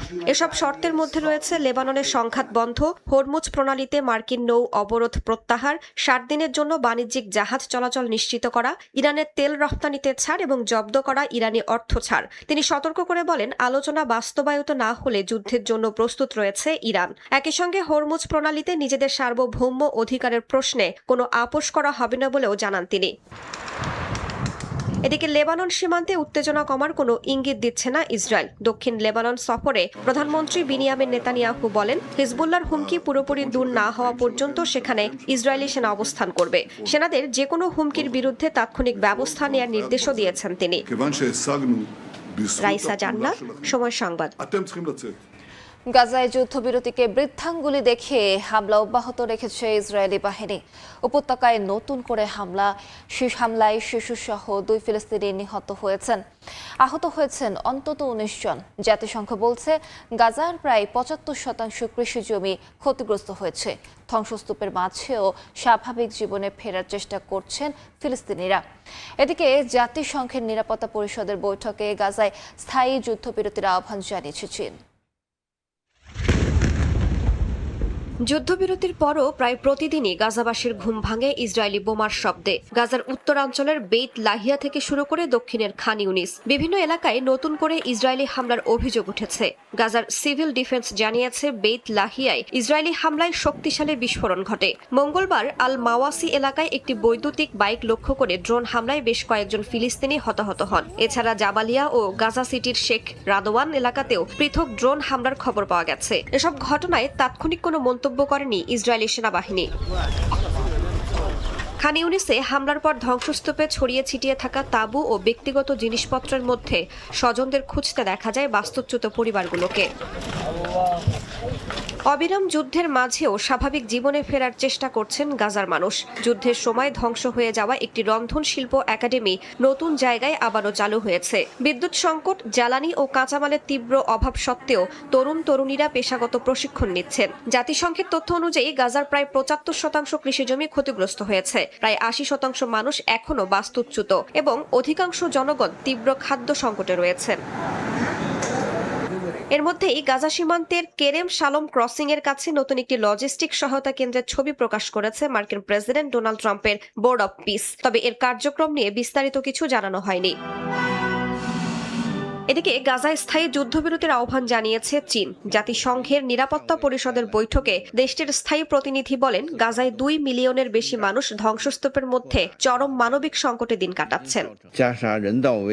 যুদ্ধবিরতি কার্যকর হলেও গাজায় এখনো প্রকৃত শান্তি ফেরেনি। ইসরায়েলের বিমান হামলা ও সামরিক অভিযান অব্যাহত রয়েছে। অপরিহার্য সরঞ্জামের তীব্র সংকট, নাজুক স্যানিটেশন ব্যবস্থা এবং মানবিক বিপর্যয়ের মধ্যে ধ্বংসস্তূপে টিকে থাকার লড়াই চালিয়ে যাচ্ছেন 20 লাখের বেশি ফিলিস্তিনি। গাজায় যুদ্ধবিরতি কার্যকর হওয়ার পরও গত 8 মাসে 1000-এর বেশি ফিলিস্তিনি নিহত হয়েছেন বলে বিভিন্ন তথ্য থেকে জানা গেছে। রাইসা জান্নাত, সময় সংবাদ। ভেনেজুয়েলায় ভূমিকম্পে মৃতের সংখ্যা বেড়ে দাঁড়িয়েছে প্রায় 2000-এ। এক সপ্তাহ পরও স্বজনদের খোঁজ পেতে অপেক্ষা করছেন হাজারো বাসিন্দা। এরই মধ্যে উদ্ধার কাজে ধীরগতির অভিযোগ করে ধ্বংসস্তূপের নিচে থেকে প্রিয়জনদের উদ্ধারে ভারী যন্ত্রপাতির দাবি করছেন ক্ষতিগ্রস্তরা। স্বাস্থ্যকেন্দ্র গুরুতরভাবে ক্ষতিগ্রস্ত হওয়ায় দেশটিতে চিকিৎসা সেবা ব্যাহত হচ্ছে বলে জানায় বিশ্ব স্বাস্থ্য সংস্থা। এদিকে জরুরি খাদ্য সহায়তা প্রদানে $5 কোটি আবেদন জানিয়েছে WFP।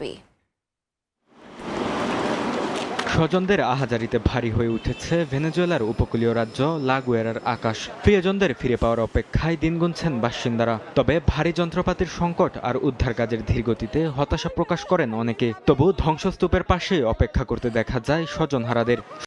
সঙ্গে জীবিত উদ্ধারের আশা আসলেও স্বজনদের ফিরে পাওয়ার অপেক্ষা ছাড়ছেন না অসংখ্য পরিবার। অপেক্ষমান পরিবারের ক্ষোভ চরমে পৌঁছায় যখন স্থানীয়রা ভারী উদ্ধার যন্ত্র বহনকারী একটি ট্রাক দাবি অন্যত্র নয়, এই এলাকাতেই আটকে পড়াদের উদ্ধারে কাজ করতে হবে। নিখোঁজ মেয়েকে খুঁজতে থাকা এক বাসিন্দা জানান, তিনি নিজেই মেয়েকে আংশিকভাবে ধ্বংসস্তূপ থেকে বের করতে পেরেছেন। তবে প্রয়োজনীয় যন্ত্রপাতির অভাবে উদ্ধার অভিযান শেষ করা সম্ভব হচ্ছে না। ওরা এখানে শুধু ছবি তুলতে এসেছে, আমাদের কোনো সাহায্য করে না, এমনকি দুর্যোগ কবলিত এলাকাতেও ঢুকতে দেয় না। আমাদের কোনো যন্ত্রপাতিও দিচ্ছে না, অথচ আমাদের পরিবারের সদস্যরা এখনো ধ্বংসস্তূপের নিচে আটকে আছেন। আফটারশেকের প্রভাব এবং পর্যাপ্ত ভারী সরঞ্জামের অভাবে অনেক গুরুত্বপূর্ণ এলাকায় উদ্ধার কাজে ধীরগতির কারণে স্থানীয় বাসিন্দারাই বাধ্য হয়ে নিজেদের উদ্যোগে ধ্বংসস্তূপ সরানোর চেষ্টা করছেন। এদিকে ভূমিকম্পের এক সপ্তাহ না পেরোতেই ভেনেজুয়েলার স্বাস্থ্য ব্যবস্থা মারাত্মক চাপে পড়েছে বলে জানিয়েছে বিশ্ব স্বাস্থ্য সংস্থা। তাদের তথ্য মতে অন্তত 3টি স্বাস্থ্যকেন্দ্র গুরুতরভাবে ক্ষতিগ্রস্ত হয়েছে এবং 6টি কেন্দ্র আংশিকভাবে চালু রয়েছে। হাসপাতালগুলোতে রোগীর চাপ বাড়ায় ব্যাহত হচ্ছে চিকিৎসা সেবা। একই সঙ্গে বাস্তুচ্যুত মানুষের মধ্যে ইয়েলো ফিভার ও ডেঙ্গুর মতো রোগ ছড়িয়ে পড়ার আশঙ্কাও বাড়ছে। বরকতুল্লাহ, সময় সংবাদ। রাজধানী এথেন্সে 4 তলা একটি আবাসিক ভবন ধসে পড়ার ঘটনা ঘটেছে। স্থানীয় সময় মঙ্গলবার এথেন্সের পেট্রালোনা এলাকায় এই ঘটনা ঘটে। প্রথমে 4 জন আটকা পড়েছেন বলে আশঙ্কা করা হলেও পরে তাদের সবাইকে জীবিত উদ্ধার করা হয়। তবে ধ্বংসস্তূপে আরও কেউ আটকে আছেন কিনা তা নিশ্চিত হতে উদ্ধারকারী দল অনুসন্ধান চালিয়ে যাচ্ছে। উদ্ধার কাজে প্রশিক্ষিত কুকুরও ব্যবহার করা হচ্ছে। দুর্ঘটনার কারণ এখনও নিশ্চিত হওয়া যায়নি। তবে দমকল বাহিনী জানিয়েছে ভবনটির পাশে একটি নির্মাণাধীন ভবনে খনন কাজ চলছিল। এ সময় প্রয়োজনীয় সাপোর্ট ব্যবস্থা নেওয়া হয়নি বলে স্থানীয় বাসিন্দাদের অভিযোগ। এরই মধ্যে নির্মাণ কাজে জড়িত কয়েকজন ঠিকাদারকে আটক করেছে কর্তৃপক্ষ। ভোরের সময় আরো থাকছে। নকআউটে সহজ প্রতিপক্ষ পেয়েও অস্বস্তিতে আর্জেন্টিনা। অপরাজিত কেপ ভার্দেকে নিয়ে সতর্ক থাকার পরামর্শ ইজাবেলার। পাকেতা ক্যাসেমিরোর ইনজুরিতে শঙ্কিত ব্রাজিল। আরএফএল ওয়াটার পাম্পের রোটর এখন আরো উন্নত আর বিদ্যুৎ সাশ্রয় হয় 20% পর্যন্ত। ইউরোপে এখনও তীব্র দাবদাহে পড়ছে বিভিন্ন দেশ। কোথাও কোথাও মানুষকে শীতল রাখতে পানি ছিটাচ্ছে দমকল বাহিনী, কোথাও সৈকতে ভিড় করছেন বাসিন্দারা। ফ্রান্সে গরমে মৃতের সংখ্যা 1000 ছাড়িয়েছে। অতিরিক্ত মৃত্যুর চাপ সামলাতে হিমশিম খাচ্ছেন শেষকৃত্য সেবাদাতারা। হিমাগারের জায়গা না থাকায় অনেকের অনুরোধে ফিরিয়ে দিচ্ছেন তারা। এদিকে প্রচণ্ড তাপপ্রবাহে যুদ্ধক্ষেত্রে হাঁসফাঁস অবস্থা ইউক্রেনীয় সেনাদের। হাঙ্গেরির রাজধানী বুদাপেস্টে প্রচণ্ড গরমে স্বস্তি দিতে ব্যতিক্রমী উদ্যোগ নিয়েছে পুলিশ ও দমকল বাহিনী। হিরোস স্কয়ারে পথচারী ও পর্যটকদের ওপর ছিটানো হচ্ছে ঠান্ডা পানি। রোমানিয়ার ব্রাসভ ও রাজধানী বুখারেস্টেও তাপমাত্রা থেকে বাঁচতে মানুষ ভিড় করছেন সুইমিং পুল, ফোয়ারা ও ছায়াঘেরা স্থানে। একই চিত্র দেখা গেছে আলবেনিয়ার সমুদ্র সৈকত এবং সার্বিয়ার রাজধানী বেলগ্রেডেও। সবচেয়ে ভয়াবহ পরিস্থিতির মুখে পড়েছে ফ্রান্স। তীব্র গরমে মাত্র কয়েকদিনেই 1000-এর বেশি মানুষের মৃত্যু হয়েছে। পরিস্থিতি এমন যে মরদেহ সংরক্ষণে হিমাগারেও আর জায়গা নেই। শেষকৃত্য সেবাদাতারা বলছেন পরিবার, বৃদ্ধাশ্রম ও পুলিশ থেকে আসা অসংখ্য অনুরোধ ফিরে দিতে হচ্ছে তাদের। আবহাওয়া অধিদপ্তর বলছে তাপমাত্রা কিছুটা কমলেও পরে তা আবারও বাড়তে পারে। জার্মানিতেও প্রায় 40 ডিগ্রি সেলসিয়াস তাপমাত্রায় নাজেহাল রাজধানী বার্লিনের বাসিন্দারা। দেশটির অধিকাংশ আবাসিক ভবনে শীতাতপ নিয়ন্ত্রণ ব্যবস্থা না থাকায় ঘরের ভেতরই অসহনীয় গরমে কষ্ট পাচ্ছেন মানুষ। আবহাওয়াবিদদের মতে মধ্য ও পশ্চিম ইউরোপ জুড়ে স্থায়ী উচ্চচাপ বলয় এবং উত্তর আফ্রিকা থেকে আসা উষ্ণ বায়ুর কারণে জুনের স্বাভাবিকের তুলনায় অনেক বেশি তাপমাত্রা রেকর্ড হয়েছে। এই তাপপ্রবাহের প্রভাব শুধু সাধারণ জীবনেই নয়, যুদ্ধক্ষেত্রেও পড়েছে। ইউক্রেনের জাপোরিঝিয়া অঞ্চলে অবস্থানরত সেনারা জানান প্রায় 30 ডিগ্রি সেলসিয়াস তাপমাত্রায় দায়িত্ব পালন কঠিন হয়ে উঠেছে। রাইসা জান্নাত, সময় সংবাদ। প্রবাসীদের জন্য ওয়ার্ক পারমিট সংশোধনের সুযোগ আরও 6 মাস বাড়ালো সৌদি সরকার।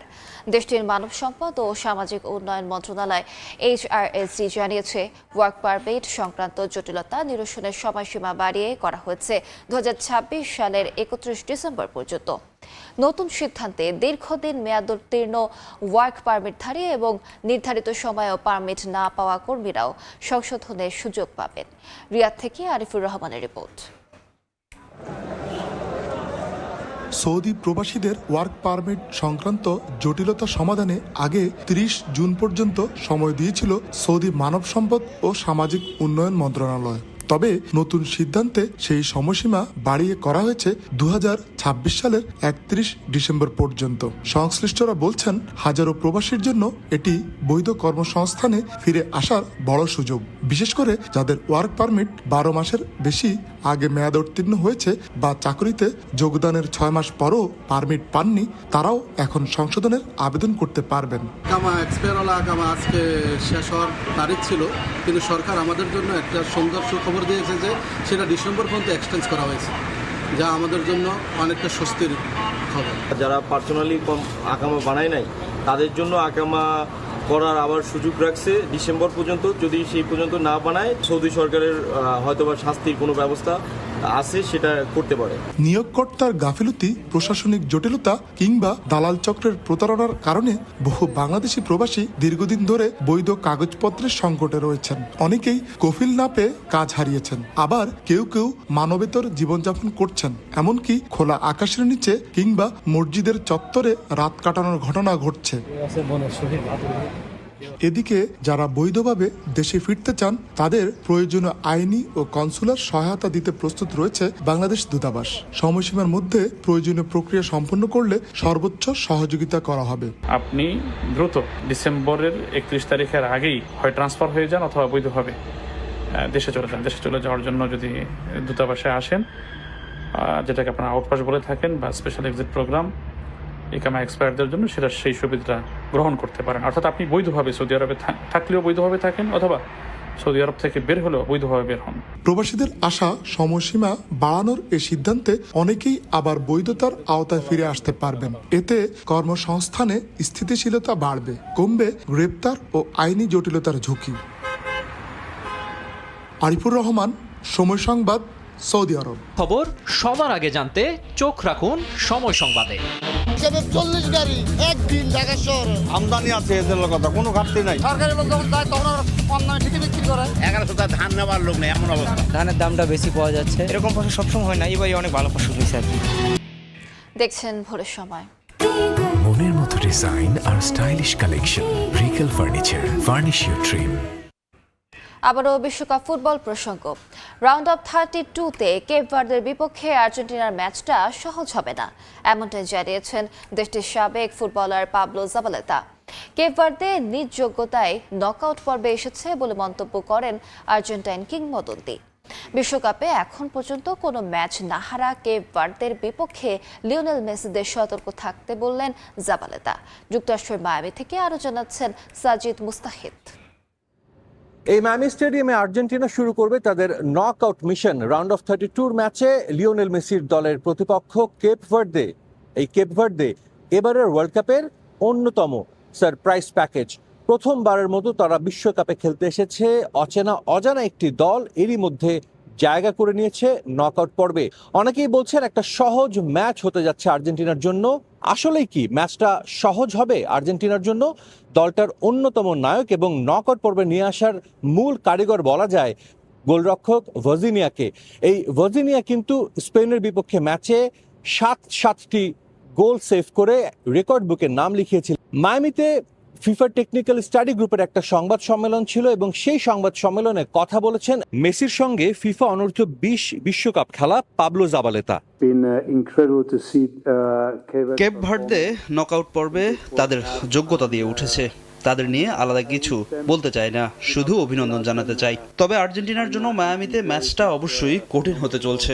কেপ ভার্দেকে যথাযথ সম্মান দিতে হবে। এই কেপ ভার্দে কিন্তু এখন পর্যন্ত কোনো দলের বিপক্ষে কোনো ম্যাচ হারেনি বিশ্বকাপে। এবং একটা মজার তথ্য দিতে চাই, কেপ ভার্দে 2025 সালে তারা যে ম্যাচগুলো খেলেছে পুরো 25 সাল জুড়ে কোনো আন্তর্জাতিক ম্যাচে তারা হারেনি। এবছর শুধু একটা ম্যাচ হেরেছে, সেটাও চিলির বিপক্ষে। একেবারে শূন্য থেকে বিশ্বকাপ শুরু করে যে পর্যায়ে কেপ ভার্দে এসেছে তা যে কোনো দলের জন্য অনুপ্রেরণার, এবং তাদের আসলে এই বিশ্বকাপে এখন আর হারানোর কিছু নেই। নকআউট পর্বের ম্যাচ কিছুটা হলেও চাপে থাকবে আর্জেন্টিনা দল, এবং আর্জেন্টিনা কোচ লিওনেল স্কালোনি কিন্তু সেই কথাটাই বলেছেন। গ্রুপ পর্বের সবশেষ ম্যাচে জর্ডানের বিপক্ষে জয়ের পর তারা সতর্ক হয়ে মাঠে নামতে চায় কেপ ভার্দের বিপক্ষে। মায়ামি থেকে সাজিদ মুস্তাহিদ, সময় সংবাদ, যুক্তরাষ্ট্র।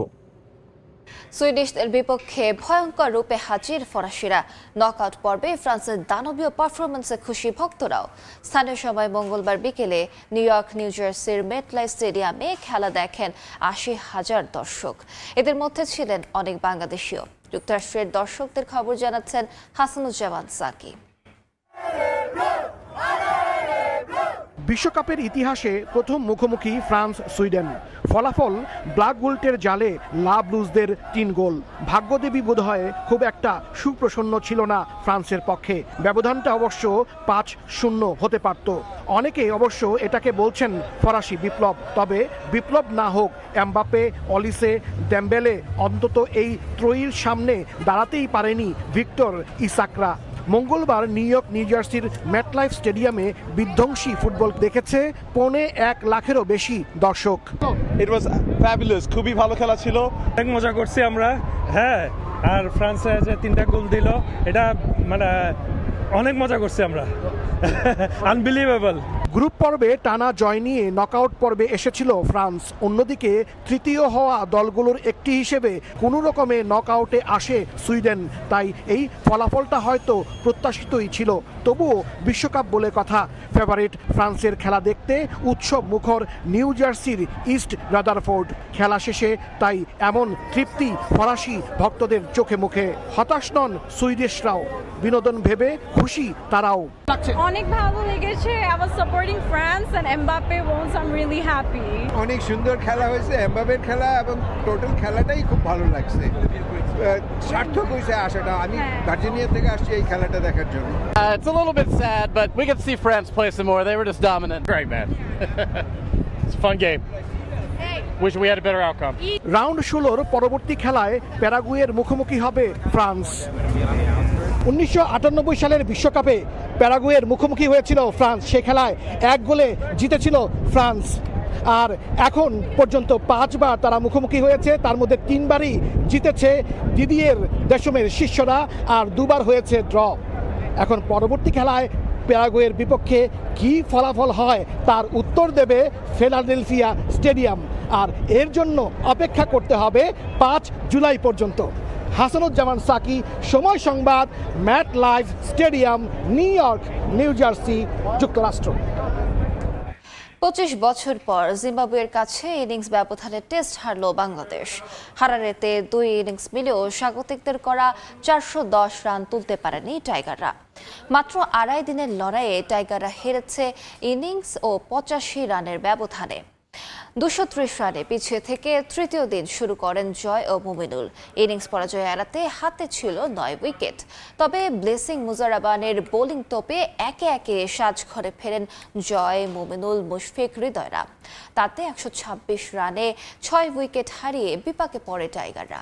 ব্যর্থ ছিলেন শান্ত, অমিতরাও। এনগারভা মুজারাবানিদের বাউন্স আর গতি সামলাতে না পেরে মাত্র 185 রানেই গুটিয়ে যায়। মুজারাবানি একাই শিকার করেন 4 উইকেট। এর আগে সিরিজের একমাত্র টেস্টের প্রথম ইনিংসে 140 রান তোলে বাংলাদেশ। জবাবে ইনোসেন্ট কায়া একাই করেন 140 রান। তাতে 270 রানের লিড নিয়ে স্বাগতিকরা তোলে 410 রান।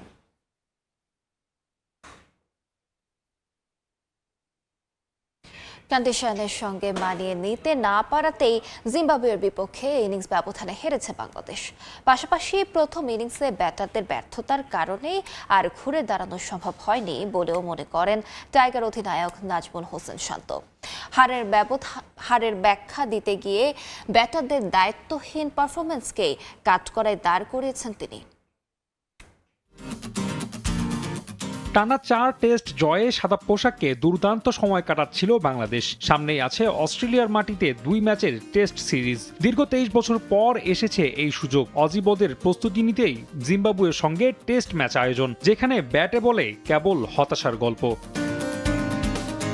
সমুদ্রপৃষ্ঠ থেকে প্রায় 1500 মিটার উপরে হারারে স্টেডিয়াম, যেখানে কন্ডিশনটাই সবচেয়ে বড় চ্যালেঞ্জ অতিথিদের। মাটিতে টাইগারদের অতীত রেকর্ডটাও সুখকর নয়। আগের 6 টেস্টের 4টিতেই হার। এবারও সেই সংখ্যা উকি দেয় টস হেরে ব্যাট করতে নেমেই। মুজারাবানি অ্যাংরাবাদের বোলিং তোপে মাত্র 140 রানেই কুপোকাত টাইগাররা। প্রথম ইনিংসে এই ব্যর্থতার কারণেই আর ফেরা যায়নি ম্যাচে। প্রথম ইনিংসের ব্যাটিংটাতে আমরা পেছনে পড়ে গেছি। প্রথম ইনিংসে খুবই ডিসঅ্যাপয়েন্টিং ছিল। আমরা পুরো ব্যাটিং ইউনিটটা ভালো ব্যাটিং করতে পারিনি। কন্ডিশনটা আমরা ঠিকঠাক মতো অ্যাডাপ্ট করে ব্যাটিং করতে পারিনি। আমার মনে হয় যে অবশ্যই ডেফিনেটলি উইকেটটা অনেক কঠিন ছিল ব্যাটিং এর দিক থেকে, এবং ওরা খুব ভালো জায়গাতেও বল করেছে। বাট আমার মনে হয় যে আমাদের যে ব্যাটিং অ্যাবিলিটি ছিল, আমাদের আরো বেটার ব্যাটিং করা উচিত ছিল, যেটা আমরা করতে পারিনি। কেবল ব্যাটাররাই নয়, বোলিং ইউনিটও ছিল ব্যর্থ। 140 রানের জবাবে ব্যাট করতে নেমে খালেদ, এবাদত, হাসান মাহমুদদের পাত্তাই দেয়নি জিম্বাবুয়ের ব্যাটাররা। ইনোসেন্ট কাইয়া একাই করেন টাইগারদের প্রথম ইনিংসের রান। এছাড়া ব্যানেট, আরভিনদের 50-তে দলটি সংগ্রহ পায় 410 রান। লিড দাঁড়ায় 270।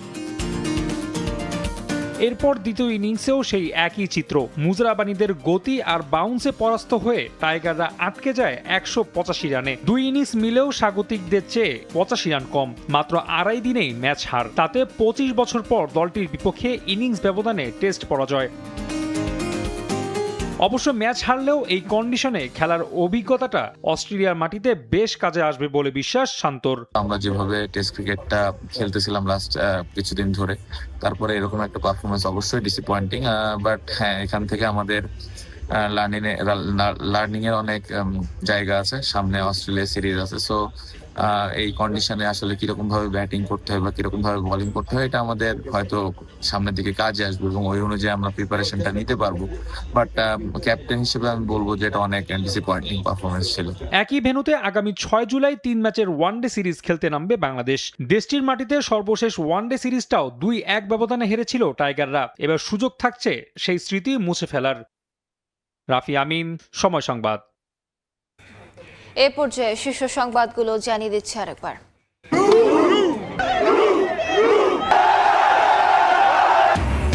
অপ্রতিরোধ গতিতে ছুটছে ফ্রান্স। এমবাপ্পের জোড়া গোলে সুইডেনকে উড়িয়ে দিয়ে শীর্ষ 16তে সাবেক বিশ্ব চ্যাম্পিয়নরা। 28 বছর পর রাউন্ড অফ 16-এ হালান্ডের নরওয়ে। নির্দিষ্টকরণ বিল 2026 সংসদে পাশ করা হোক। যারা এই প্রস্তাবের পক্ষে আছেন তারা হ্যাঁ বলুন। বড় ধরনের কাটছাট ছাড়া এই সংসদে 9,38,000 কোটি টাকার বাজেট পাস। আর্থিক খাতে বিশৃঙ্খলা বন্ধের পদক্ষেপ, জুয়া প্রতিরোধ ও সাইবার সুরক্ষা সংশোধন বিল পাস। জুলাইয়ের প্রথম প্রহরে কেন্দ্রীয় শহীদ মিনারে ছাত্র দলের মোমবাতি প্রজ্বলন কর্মসূচি। পরাজিত ফ্যাসিবাদের অবশিষ্ট শক্তিকে রুখে দেওয়ার আহ্বান রিজভির। রেল নেটওয়ার্কে যুক্ত হবে সব জেলা, চলছে সমীক্ষা। ভাঙা থেকে নতুন রেলপথ, শুধু যাত্রী সেবা নয়, পায়রা বন্দরে পণ্য পরিবহনের পরিকল্পনা, বাণিজ্য যোগাযোগে নতুন আশা। এবং জন্মসূত্রে নাগরিকত্ব বাতিলে ট্রাম্পের আদেশ খারিজ। সুপ্রিম কোর্টের রায়ে 150 বছরের সাংবিধানিক নজির বহাল। থমকে গেল মার্কিন প্রেসিডেন্টের বিতর্কিত অভিবাসন নীতি।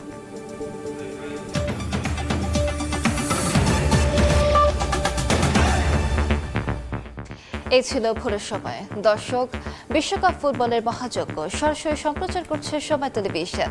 দেখতে চোখ রাখুন সময়ের পর্দায়। এরপর সকালের সময় নিয়ে সঙ্গে থাকবেন মেজবাহুল আলিফ। ধন্যবাদ আলিশা।